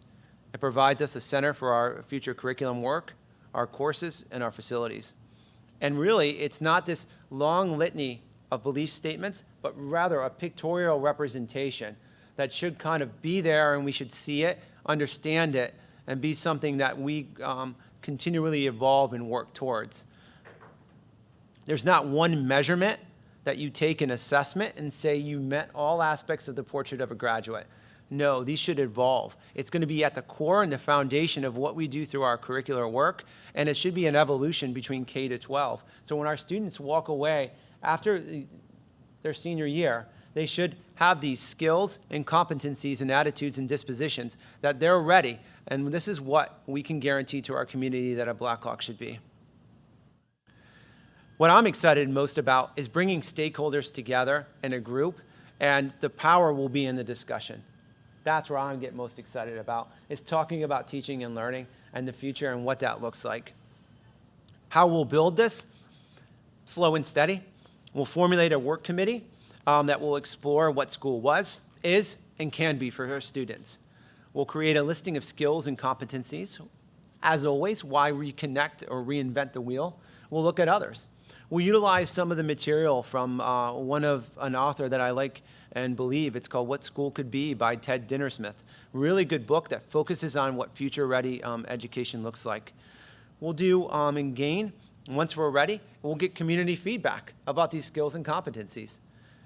We'll do a board presentation. We'll seek your approval overall, and then we'll share this with our community and stakeholders.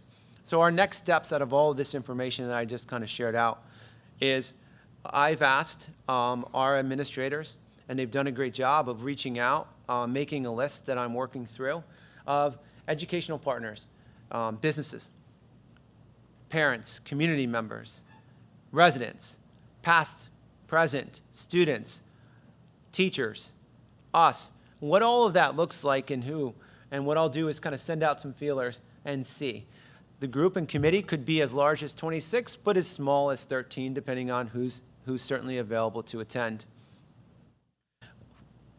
It could take 2 meetings, 4 meetings, over a year. There's not really a timeline associated with what that is to develop our portrait of a graduate. And some of the dispositions that other schools have had, you can just type in, when you get a chance and you're interested, type in portrait of a graduate. Some call it a profile of a graduate. I personally don't like the term profile because it believes that everybody should be in a profile, where a portrait is you create that and we kind of give you what those lanes are, or those barriers should be. Locally, there's one that talks about being creative, collaborative, critical thinking, and communication. A little bit of the 4 C's centered around that. Others talked about adaptability, creativity, communication, critical thinking, empathy, and perseverance. So from this representation that we develop, these skills and dispositions, then our job is to take that and look at what does that look like at the elementary level for our students. So when they leave in grade 4 and into grade 5, what should they walk away with? When they leave grade 8, entering into grade 9, and that's the power as I look over, and we have incredible administrators and incredible teachers that we'll bring together to talk and have these discussions centered around our future of our curriculum, of how we connect our schools together to build that continuum. I'm super excited about this work, and I just ask that you allow me the opportunity to kind of start this process and then report back of how it's going. And you're also invited to any of the meetings. I'll include you in on that information as well. Do you intend to have any board members on the actual committee? Absolutely. Yep. I would say we could have up to 4. I'd like to volunteer. Great.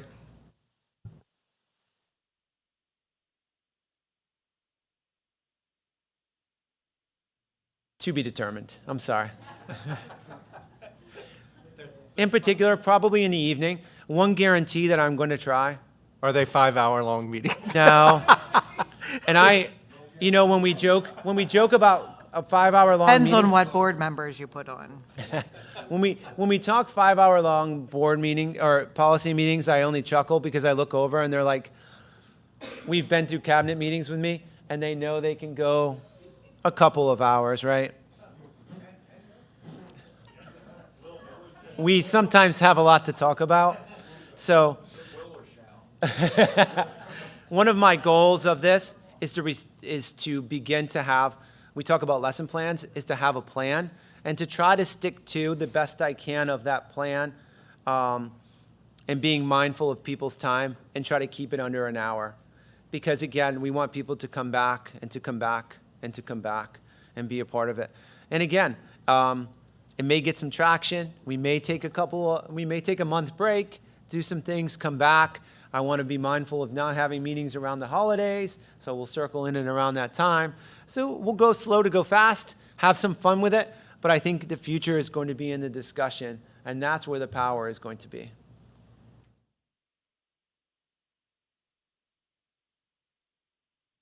So thank you for this opportunity. I think it'll be fun to develop. Again, like most things, even in our comprehensive plan, I know there was a template we worked through, but the power was in the conversations. The power was, yes, we used data to drive, but then we drilled down and asked why, what, how, and what can it be and what will it be? And that's available on our website for anybody to review. There's a really great graphic that's on there that takes a 68-page document and makes it into a nice pictorial graph. Questions? Hope everybody's is super excited as I am on this.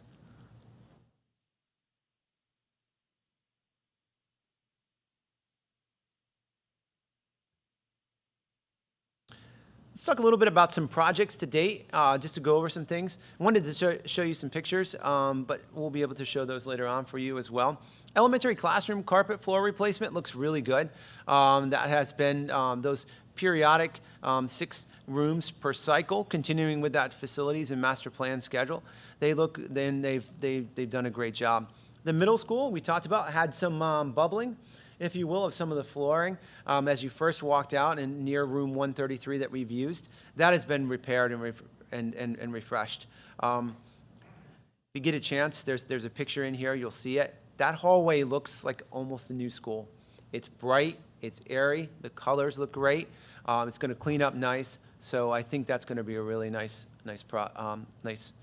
for our students to have and continue to keep that bubbling from occurring. So we may look at other sections in the immediate future as well. The choir room at the middle school was also done. Carpet was replaced in there. The band room that had carpet, it needed to be replaced. It was old and replaced with vinyl tile. Looks really good as well. So keeping that same color pattern from the hallway into the classroom. And the faculty room was also done. And the crew did a great job of that as well. So thank you to Mr. Howell for coming in, also in the evenings and oftentimes on a Friday to make sure that they had access to the building. With contractors right now, we want to seek where the coal is hot and get them in, number one, before pricing drives, and number two, availability of not only crews, but availability of products. High school cafeteria floor. Part of our SRS 2 plan was to take, and we had some remaining funds from our controls project that came in. They were able to repurpose some of the controls and reuse those. So there were some funds, and we were able to share that we wanted to repurpose and reuse, redo the cafeteria at the high school, make it less look like a elementary cafeteria and more like a place where students can go in and collaborate and learn, spread out if needed during classroom discussions. Bring in teachers and community to use that as a learning space and teachable space. Well, we are excited to report that that floor has been redone. The green is gone and the brightness is there. And I do believe that that floor is helping to make it brighter. While the roof is still low, we believe that that floor and just the coloration modernizes it. The second thing that we are doing, based on some cost savings from ESSERS, is getting away from the standard small circle tables and going with chairs and circle tables. The circle tables do nest, they do fold up, The chairs we're able to use for multi-purposes if we need to in the future. They are black and orange. They'll rotate through it. And now we have a place where we can use for professional learning, a place where our students will have the ability to move around. And with a square table, people are left out. With a circle table, you're not really left out. So we're excited. That should come maybe October-ish, because it is, in fact, like most things right now, back-ordered. Questions? The floor is 99% done. The furniture won't be here till probably late October, early November. But the nice part is we do have tables we'll continue to use.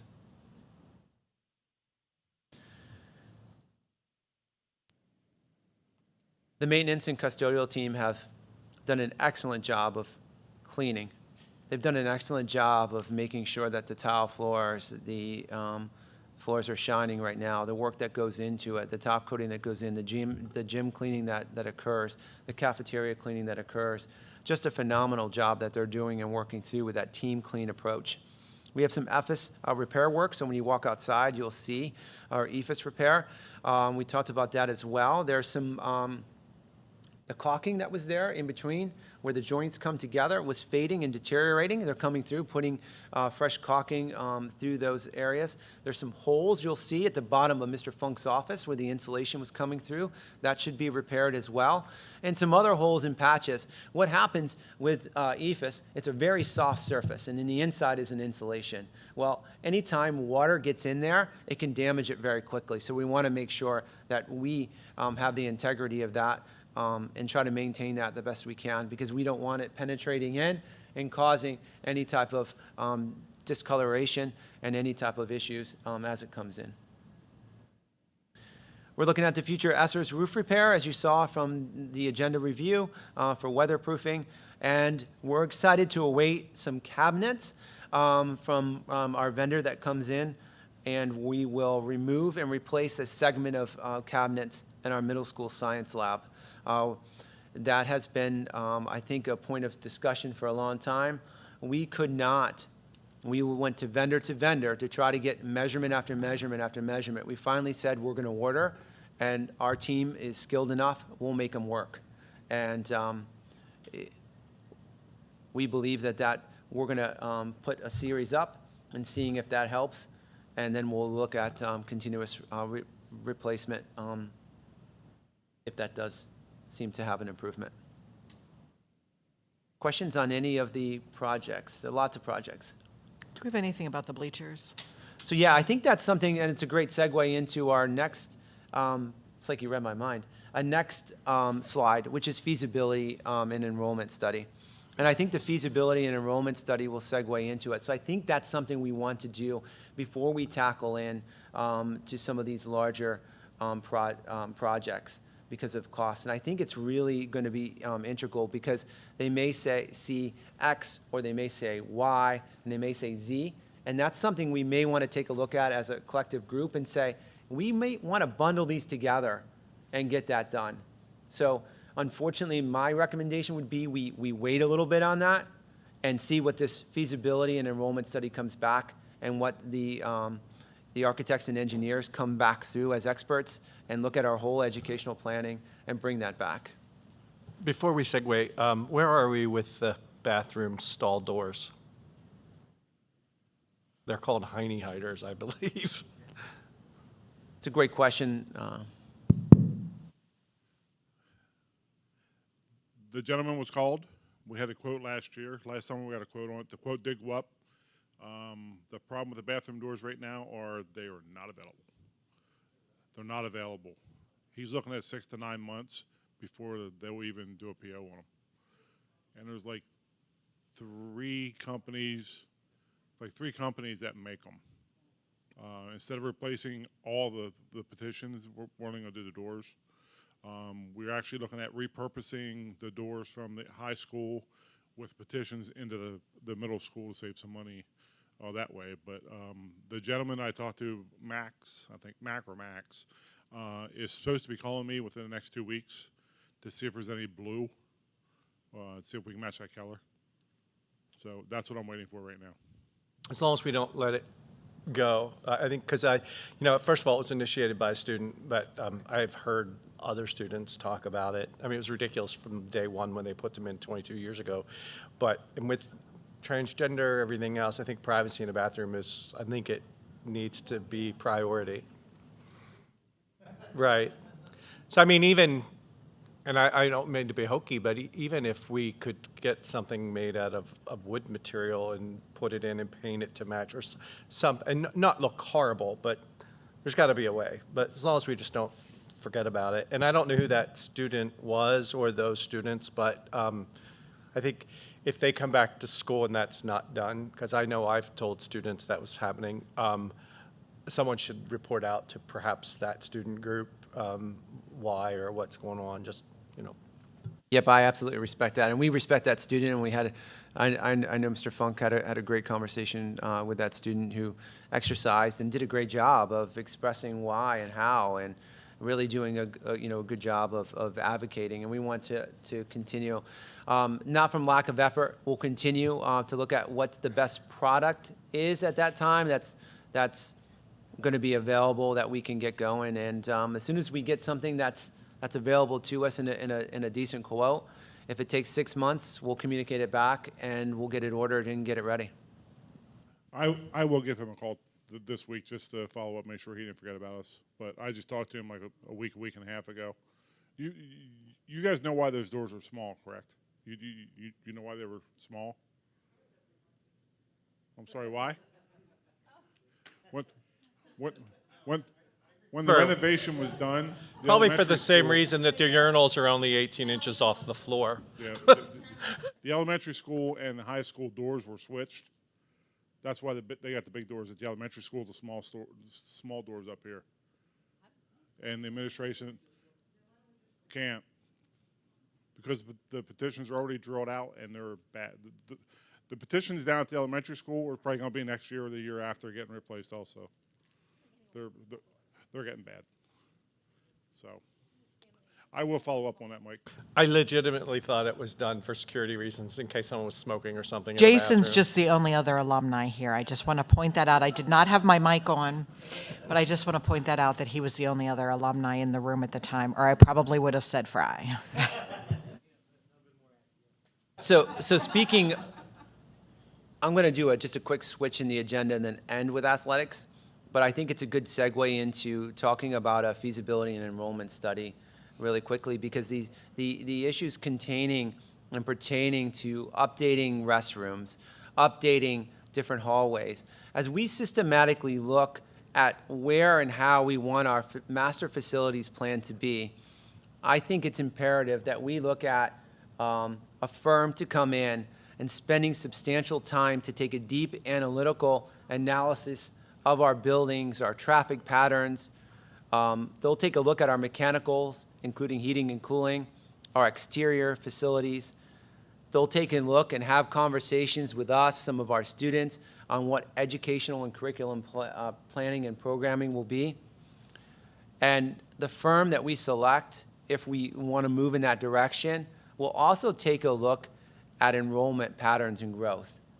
So they will not just use PDE's projections. They will also take a look at other data that they have and the analytics that they have in some programs and be able to put that in to give us a lot more accuracy when it comes to what our growth patterns look like. Because we know on either side of Marysville and Duncannon that we have two considerable housing developments on either side and some other areas of growth throughout our communities that we want to capture. What does that look like in 5 years? What does that look like in 10 years? And what's our enrollment? Maybe it's trending like this. Maybe there's an up lie and an up and then it goes back. But they'll be able to show us what that looks like and be able to plan for that effectively as well. A study like this will roughly could take anywhere from 6 months, 8 months to 10 to almost a year to conduct, because it will be very robust. It will allow us to have short and long-term planning. We could, as this comprehensive plan gets presented to us, we could adopt some of it. We could adopt none of it. They'll take a look at current codes and standards, age and condition, ADA, safety and security, any water infiltration, energy uses and efficiencies. Try to take a look at that for us as well, and school codes and standards. We can do a lot of things with the results. We can begin to use those in our master facilities plan. We can make a larger list of what might be needed. We can modify them, and as a collective group, we can thank them and reject it outright. It provides us with useful data for the future, and I think it'll give all of us in here and our communities a clearer and formulate more of a capital projects plan if needed, as we consider to look at not just the cosmetic aspects of things, but our critical components for improvements over all of our properties as we continue to move forward. What Mr. Bard and I did is reached out to several recommendations that we both have had locally, and there's some that are also endorsed through the Pennsylvania Association of School Administrators and the Pennsylvania School Business Officers Association. We got 3 recommendations back in 3 firms that came in, and some met with us. Some we have long-standing relationships with. The first firm was Crabtree Rohrbaugh. They do a lot of work, and I believe their headquarters is in Winding Hill in Mechanicsburg. Their details is they will reimburse us any of the fee structure if we select them for a construction project. Their construction fees are about 6% for a new project and 6.5% for a renovation. Can you I'm sorry, can you? So I'm not sure I understood that. They would do the feasibility study for free as long as we use them if we did any building in the future? Is that what you were saying? They'll actually do the feasibility study for $1,500, and they'll reimburse us that $1,500 if we choose them as architect of record for any renovation, any capital improvement project. So the cost out the door to do it for Crabtree would be $1,500. We would get that reimbursed back to us if we selected them for anything. So what the cost would be at that point for us to do the study would be $1,500. Okay. Yep. They're about 6 months timeline. The schools that they will do, have done, was Cumberland Perry. They're involved with Cumberland Perry Career and Tech Center, Cumberland Valley, a lot of their school districts, and a ton in the Mechanicsburg area school district. The next firm is EI Associates out of Harrisburg. Their fee structure is $7,500. They'll reimburse in full as well if they're selected for any project. Some of their schools that they've done is Halifax, East Pennsboro, Camp Hill, Carlisle, Central Dauphin School District. Roughly 5 to 6 months is their timeline also. And the last is the Schrader Group out of the Philadelphia Lancaster office. Their fee structure was $40,000. They've done schools, East Penn, Derry Township, and they're about 6 months. Now, when we say $40,000, they've also included a lot of engineering services related in there. Super deep dive, if you will, at a lot of the MME, the mechanical components of it. Lots of specialties when it comes to land development, water, soil compositions. And so just a very, very robust, comprehensive plan. I'm going to pause for questions and then ask Pete if there's anything he wants to add as well to this, because he's been working in collaboration with me. Just a question.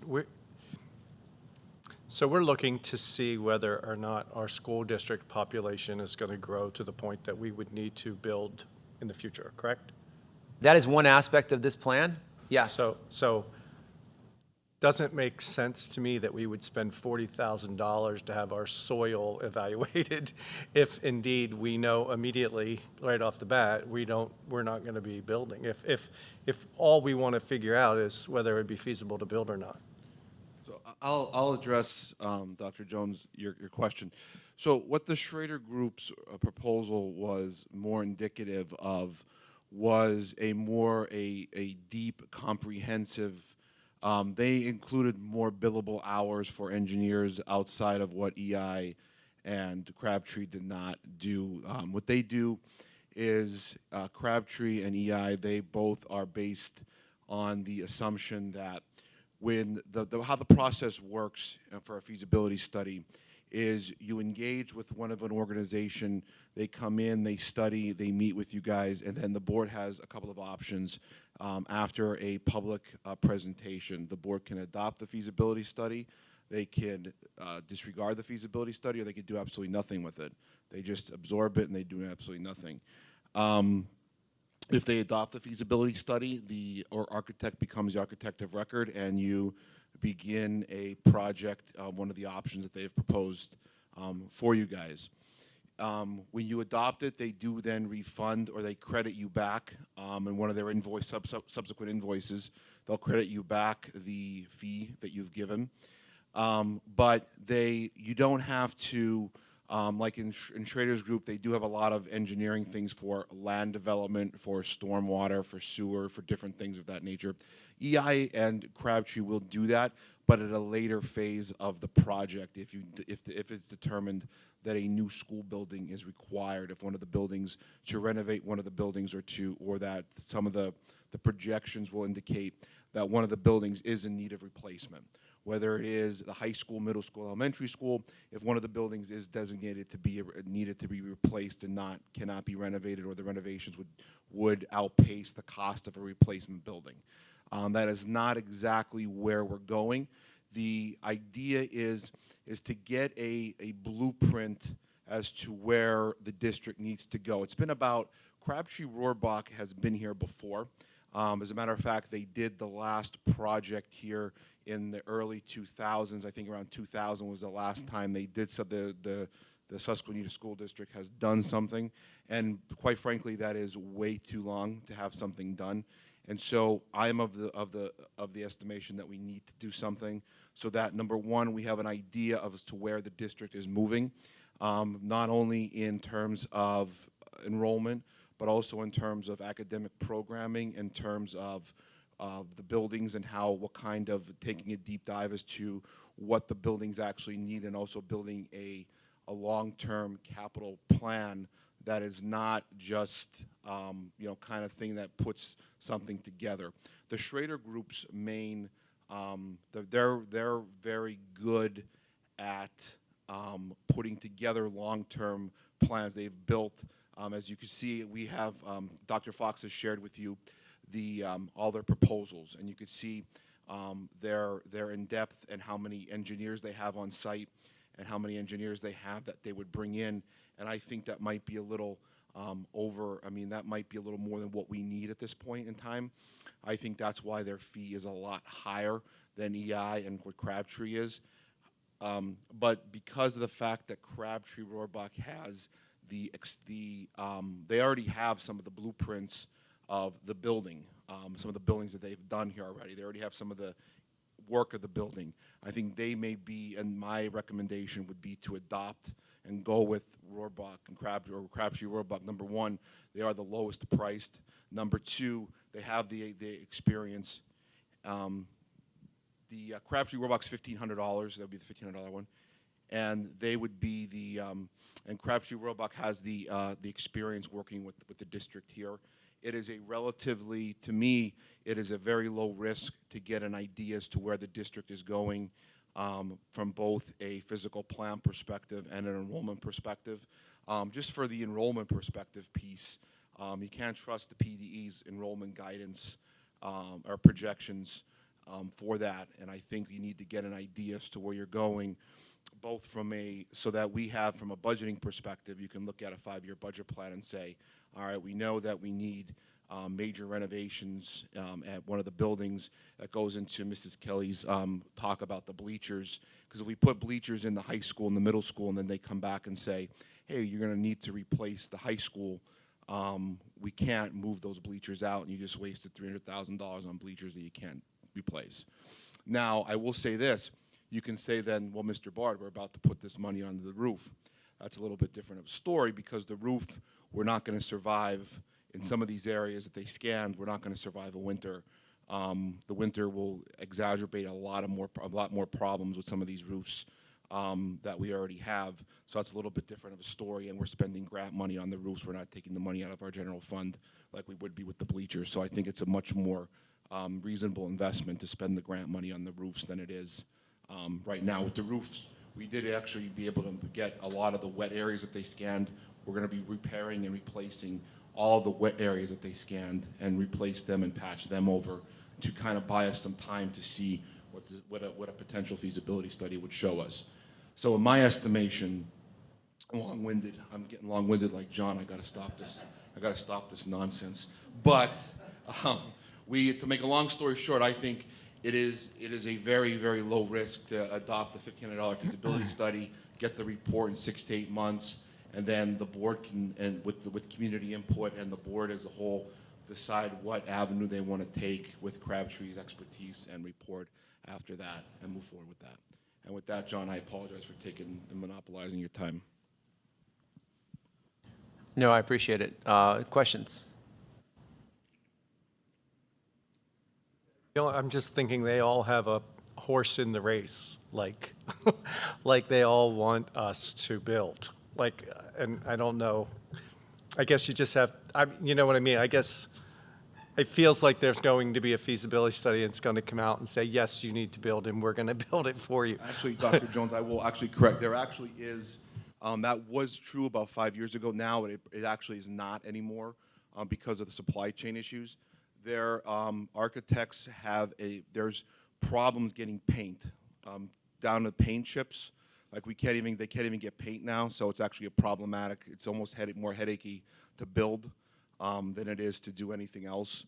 And really, the board and the district actually hold the keys to the organizational. So 5 years ago, you're actually absolutely right, but right now, they don't want more project. They don't want more projects than they really can take. What they really want is what makes the district kind of, and that's one of the reasons why I think I would recommend Crabtree Roebuck, because they have the existing relationship with us, and we've already done work with them in the past. So what I think is, in essence, and that could drive up costs as well. And they actually, I've talked to a business manager who said that Crabtree Roebuck actually recommended them holding off on a project until cost came down some, which was a substantial, $30–40 million project. So they've actually recommended to the district to put the brakes on it until cost came down some. So, and that's some of those things that go into, and any architect worth their weight in salt is going to give you that recommendation moving forward with those things. So the idea behind this study is to give us a comprehensive look at buildings as well as enrollment, and gives us kind of a blueprint moving forward to how we want to tackle some of our facilities plan, look at our capital improvement needs, and as Mr. Bard said really well, is we can either adopt, adapt, or reject and use, and it becomes ours. And then we have that ability to look at it and review it and pick apart what we might want. We may say, I don't know, at a $1,500, respectfully, we could always give it over to somebody else for a second opinion who can use that and adapt their fee structure as well, especially if we start becoming and having deeper conversations about what we might need. We need to vote on this. So no vote on this tonight. I'm going to ask for your direction. Are you comfortable with one? Would you like to hear and see if we want to bring in somebody either in September caucus, or if, because I think turning around next week might be too tight of a window for one of the organizations to come in. But do you want to hear more from one of these firms, or are you ready for us to add one of these on the agenda and kind of move forward?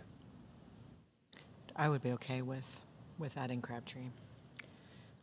The only thing that I was going to say about the other one, and that's why I turned it off, is I think that other group may be more beneficial if we were closer at a point. If we already knew like if there were already 50 new people that had moved in with, 5 students apiece, if we already saw that we were having to consider renting trailers because we didn't have any room for classes or something, because we have to remember our land and our buildings are tricky. Our land over here is tricky. Our other options for land are tricky. We might get a feasibility study, like a good one where they actually really survey everything and find out, hey, you could do 16 things to this land up here on the mountain that we'd never even thought of. Plus, I get exhausted when we do work on a building and then 3, 6, 9, 12 months later, we're fixing it because something is wrong. And if doing something not right now, I want to spend the $1,500, but if going forward, we're looking at doing things, that's when I think something like the $40,000 is more of a realistic ask and a more realistic do, because it's going to save us $2 million of replacing the water 16 more times in a year and, all these other things. I think you're exactly right, and I think Mr. Bard expressed it well with the last proposal. So let's say that $1,500, the proposal comes in, the presentation comes in, and then if you wanted to take it to step two may be an additional X amount of money to take another look at what a design could look like or another location could look like. You may not want to. So this gives us kind of a tiered approach, if that's the right word to use, right, Mr. Bard, a tiered approach to something that is very overwhelming and something that allows us to kind of take us slow and steady, just like policies, slow and steady, but allow us to have those digestible bites to be able to see where do we want to go and have that conversation. So just for the community listening out, this does not mean we are building a new school. This means we are clearly looking at our facilities, just like a home inspection. We need to look at where and what and how and get a good look at it. Our maintenance team, under the leadership of Mr. Howell, does a great job. But this isn't in the purview of any of our expertise. This gives us that kind of that game plan to look at. Sometimes we got to go with a specialist to give us a kind of another idea. We could, just like any physician, I may ask for a second opinion. And we may just say, oh, thank you, but no thank you, and adopt certain aspects of it. I think it gives us a good starting spot. And at $1,500, respectfully, I think that's a good starting spot.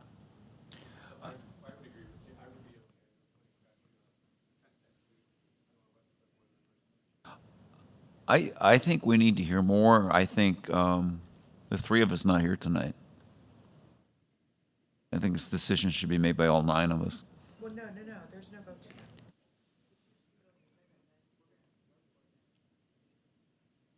So what I'm asking tonight is, do you want to put it on the agenda for August 9th? Or do you need more information? And what information do you want at this point that you would need in order to feel comfortable adding it to an agenda? Or do you want me to have Mr. Bard and I reach out to one of these firms and bring them in for a more detailed presentation? Could you put it on the agenda?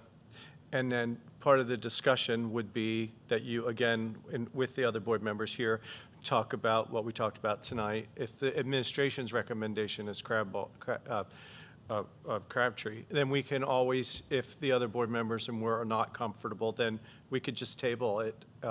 But if they are comfortable, then we could approve it. What do you think, Dr. Ribish, would that work? Yeah, I think that works. Okay.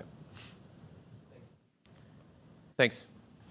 I think what would be helpful is in the agenda for next week, just giving the overview like you did tonight of how it is more of a tiered, like at this point. No, I think as a part of the discussion, just giving an overview of how it is a tiered approach. At this point with Crabtree and Rohrbaugh, all we're paying for is what we need, but there are options to purchase as we move down that road, if we choose to, additional things. Whereas with Schrader, you're buying the entire kit and caboodle up front, whether you need it or not. And at this point, we don't need all of that, so why pay for all of that when we don't necessarily need it? But with Crabtree and Rohrbaugh, we have that option moving forward and what that would look like. Wilson.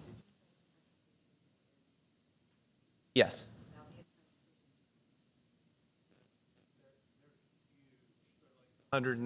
All the schools they've done, it's not helpful.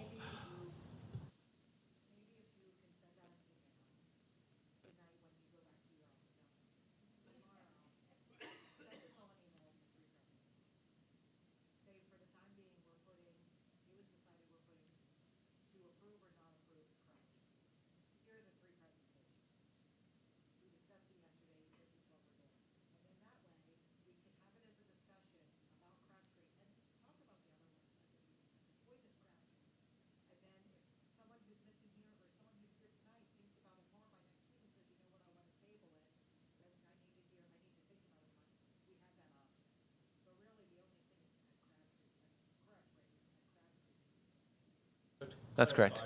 Not suggesting it's a discussion item. You're suggesting we approve Crabtree, and as part of that motion, is there a discussion? There's a discussion on the motion?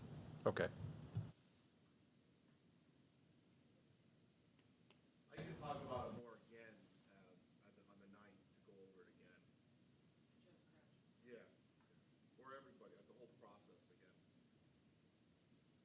I think a 10-cent summary, again, at August 9th would be good. I think moving forward, yeah, the agenda is large, but I think we can move through those items relatively quickly.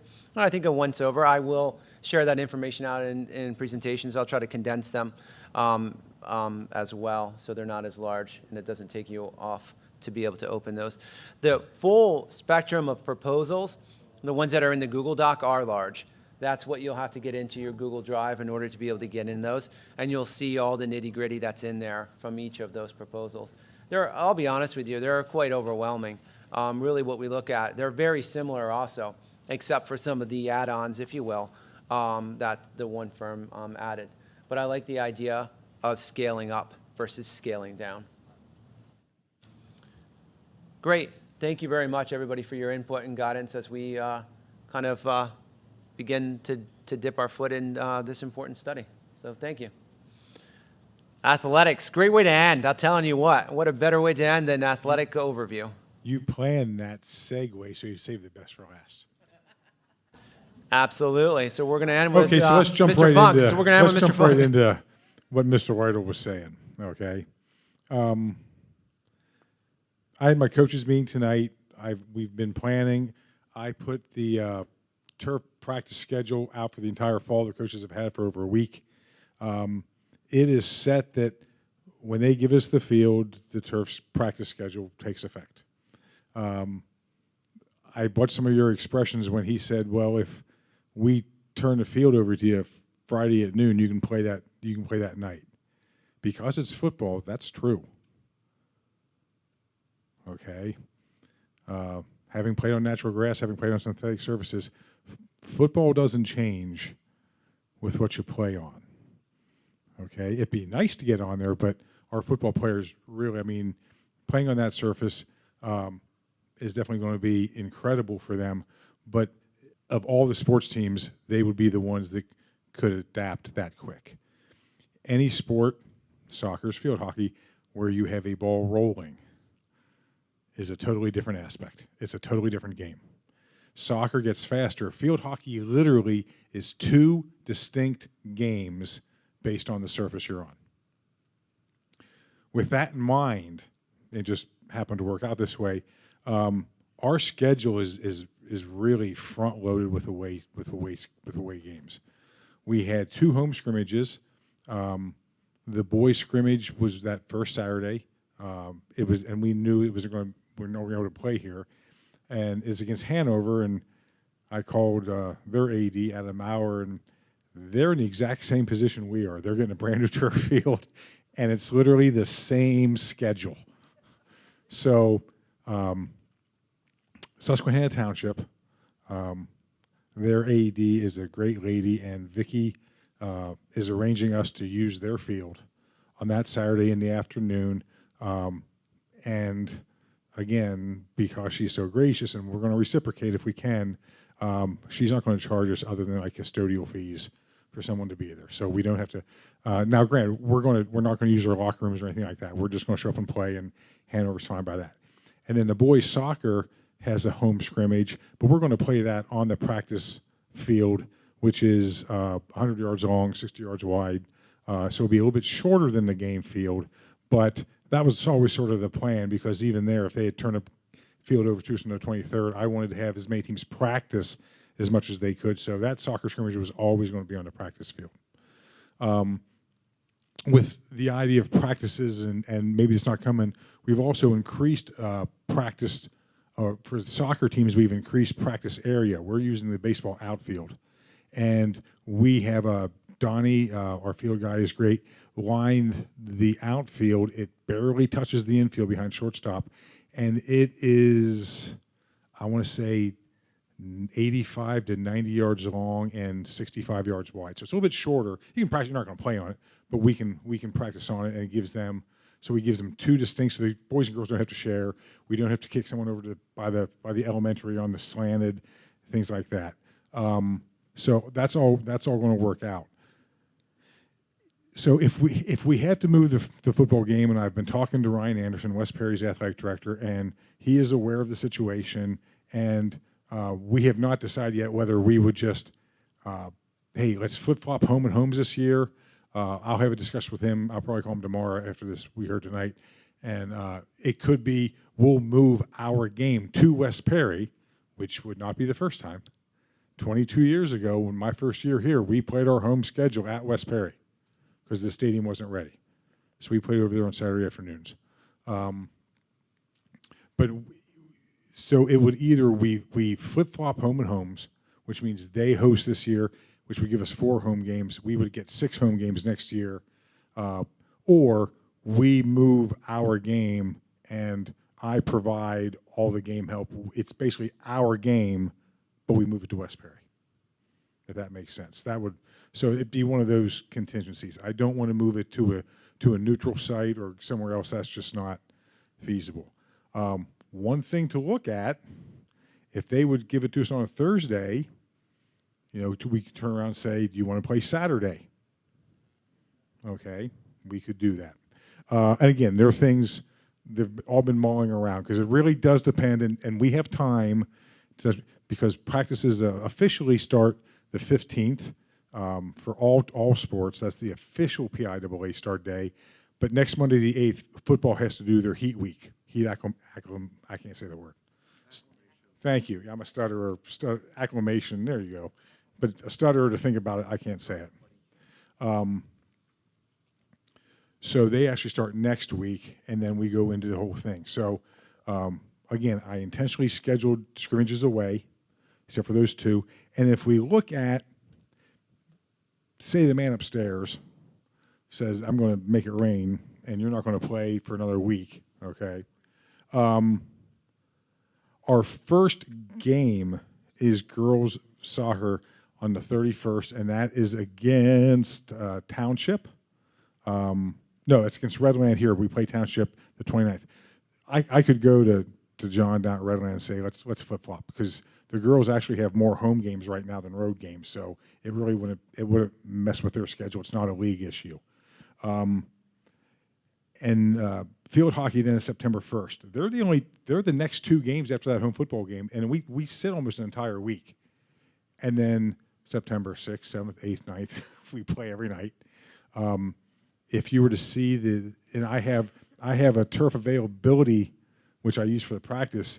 I think there's only outside Friday nights because the league schedules nothing on Fridays because of football. Outside Friday nights, I think we have 3, maybe 4 weekdays where we do not have something scheduled in that stadium. Okay, I mean, and in October, the first 2 weeks, it's the same thing in October. After that, it's all based off playoffs. You have football that goes to the end of October, but district playoffs start usually the 3rd week in October for field hockey and soccer. And as I just wrote in the football program from the AD perspective, we have 3 returning teams that were district playoff teams last year, and the vast majority of kids that played that got us into the playoffs are back on those teams again. So we're expecting deep runs.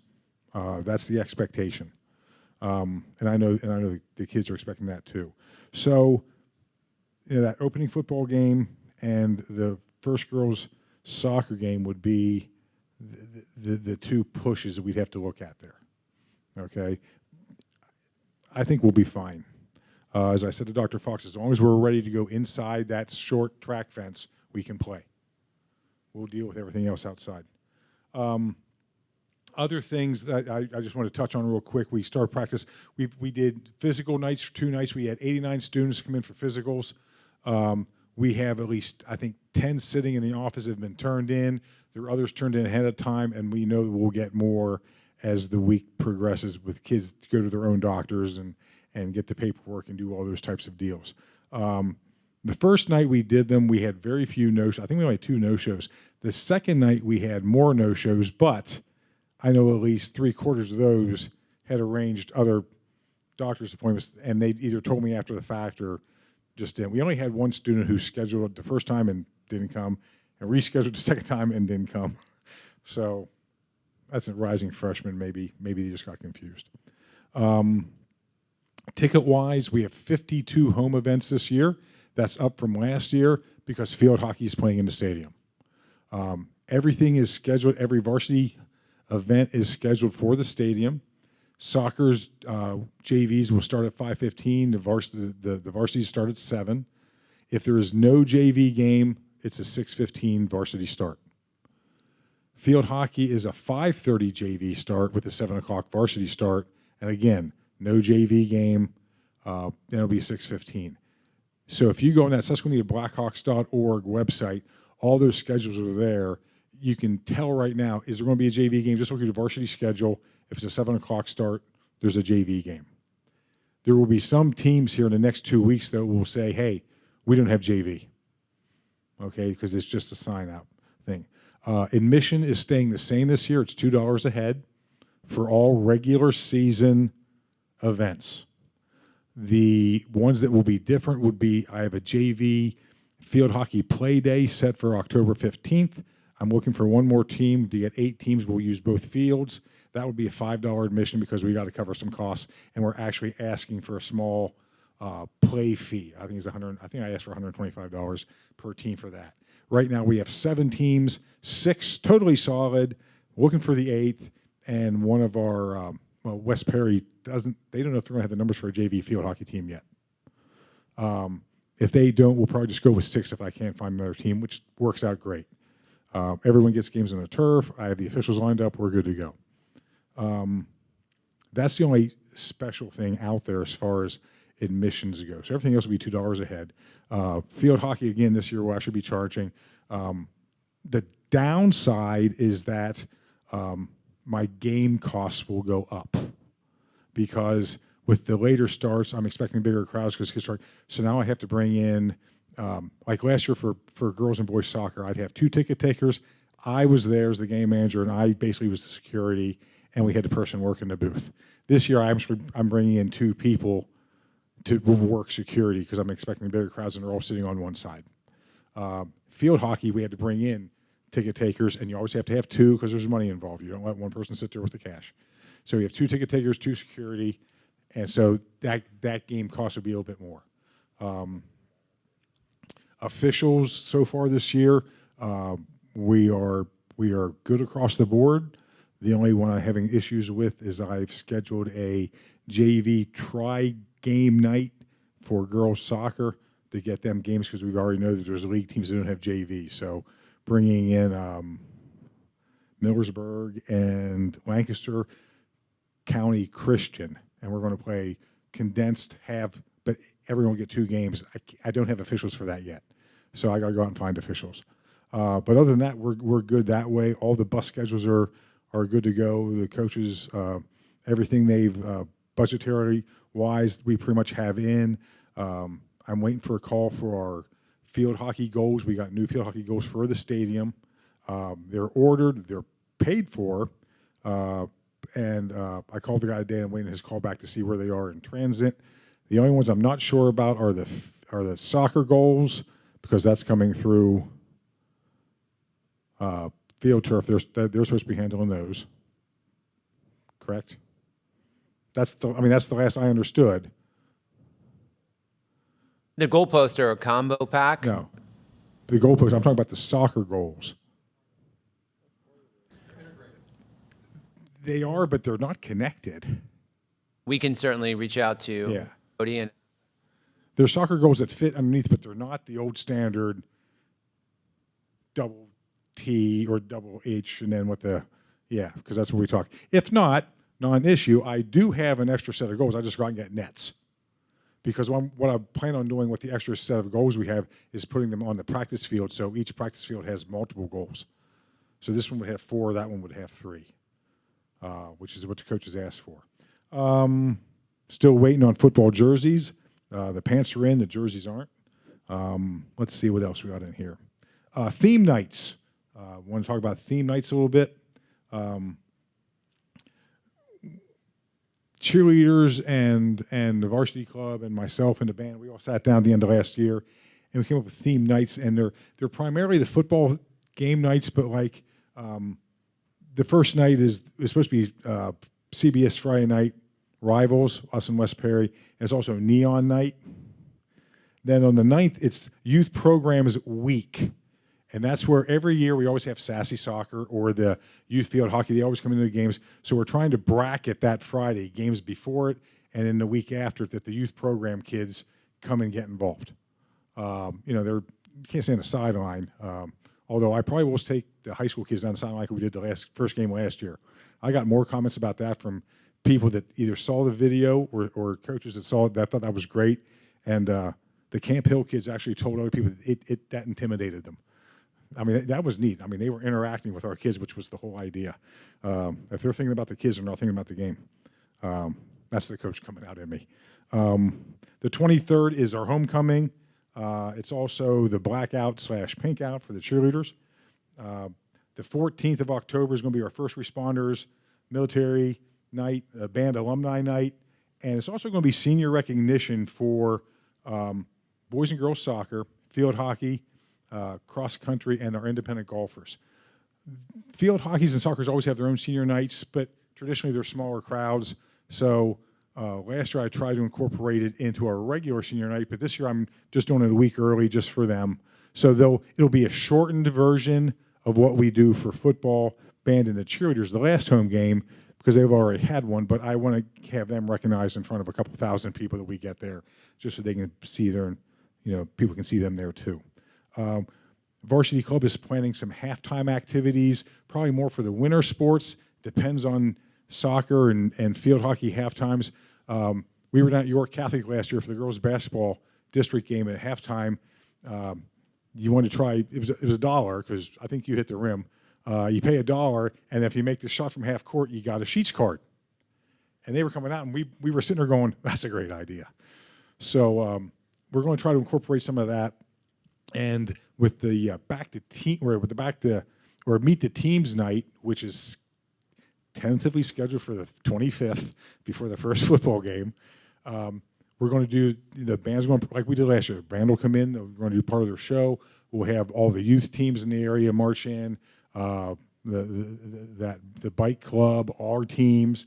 And then afterwards on the field, it'd be a chance to get people to walk out on and actually see and touch and smell. But I'd also like them to be able to take pictures of like, hey, I want to, like the sassy soccer players, hey, I'd love to get my picture taken with Samantha Weschler or Ashley or one of the girls, and just let them parents come out and take pictures. And I've talked with Dr. Fox, maybe incorporating some of this halftime stuff into like, for the varsity club, hey, 50 cents gets you a shot against the varsity field hockey goalie. Or you want to catch a pass from the varsity quarterback, and do it that way, and just sort of do that a community thing that way. So that's and more details will come out when I return on the 14th. That 15th, I'll send out emails with more plans once we know more about stadium availability and all that. But we're going to do that. I'm just not quite sure when. Okay, we might have to put it off a week or something like that. But we want to have a grand. I want to have a grand showing for the stadium and the upgrade. We talked about doing the Meet the Team nights at different locations, but I didn't want it to have a step back from what we did last year because we had such good return from what we did last year, and that really was put together within a couple of days. So I'm thinking if we use the stadium and the turf and have these ideas, it can be a bigger event, almost like a opening school, opening fall season, kickoff, pep rally type of deal. Let's see. Ticket prices, we will have the senior pack, the senior citizens pack 65 and up. I'm just going to use season passes I have down there.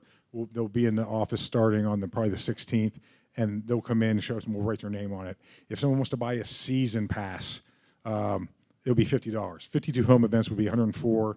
Cut in half, there's $50. Not really going to do a family rate because,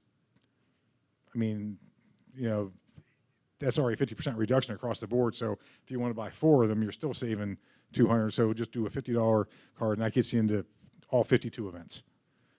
Again, regular season. It has nothing to do with TVL playoffs or anything like that. trying to, I mean, is there anything else you want to, oh, Hall of Fame, we did our first meeting. We have another one set up. We will actually going to be writing bylaws and selection processes. We're going to work through that process, and then we're going to bring that to you for your okay, because that's everything we found in all the different bylaws. I've gone to different schools. They all go through, it's basically a supported, approved activity through the school board. So we'll bring that to you, and this is not a short process. We're looking for the first induction to take place of homecoming 2023. So it's a year away. That's the idea. But we have to go through the whole process of how you nominate, how you're elected, who is able to be nominated, things like that. And then how we display that. And so they're all the things we're working through. I think it was a productive first meeting. It was only an hour. And actually it was less than an hour because we started late. That was my fault.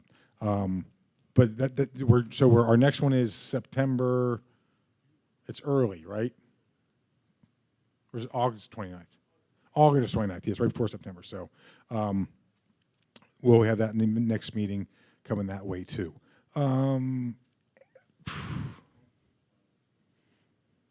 What's that?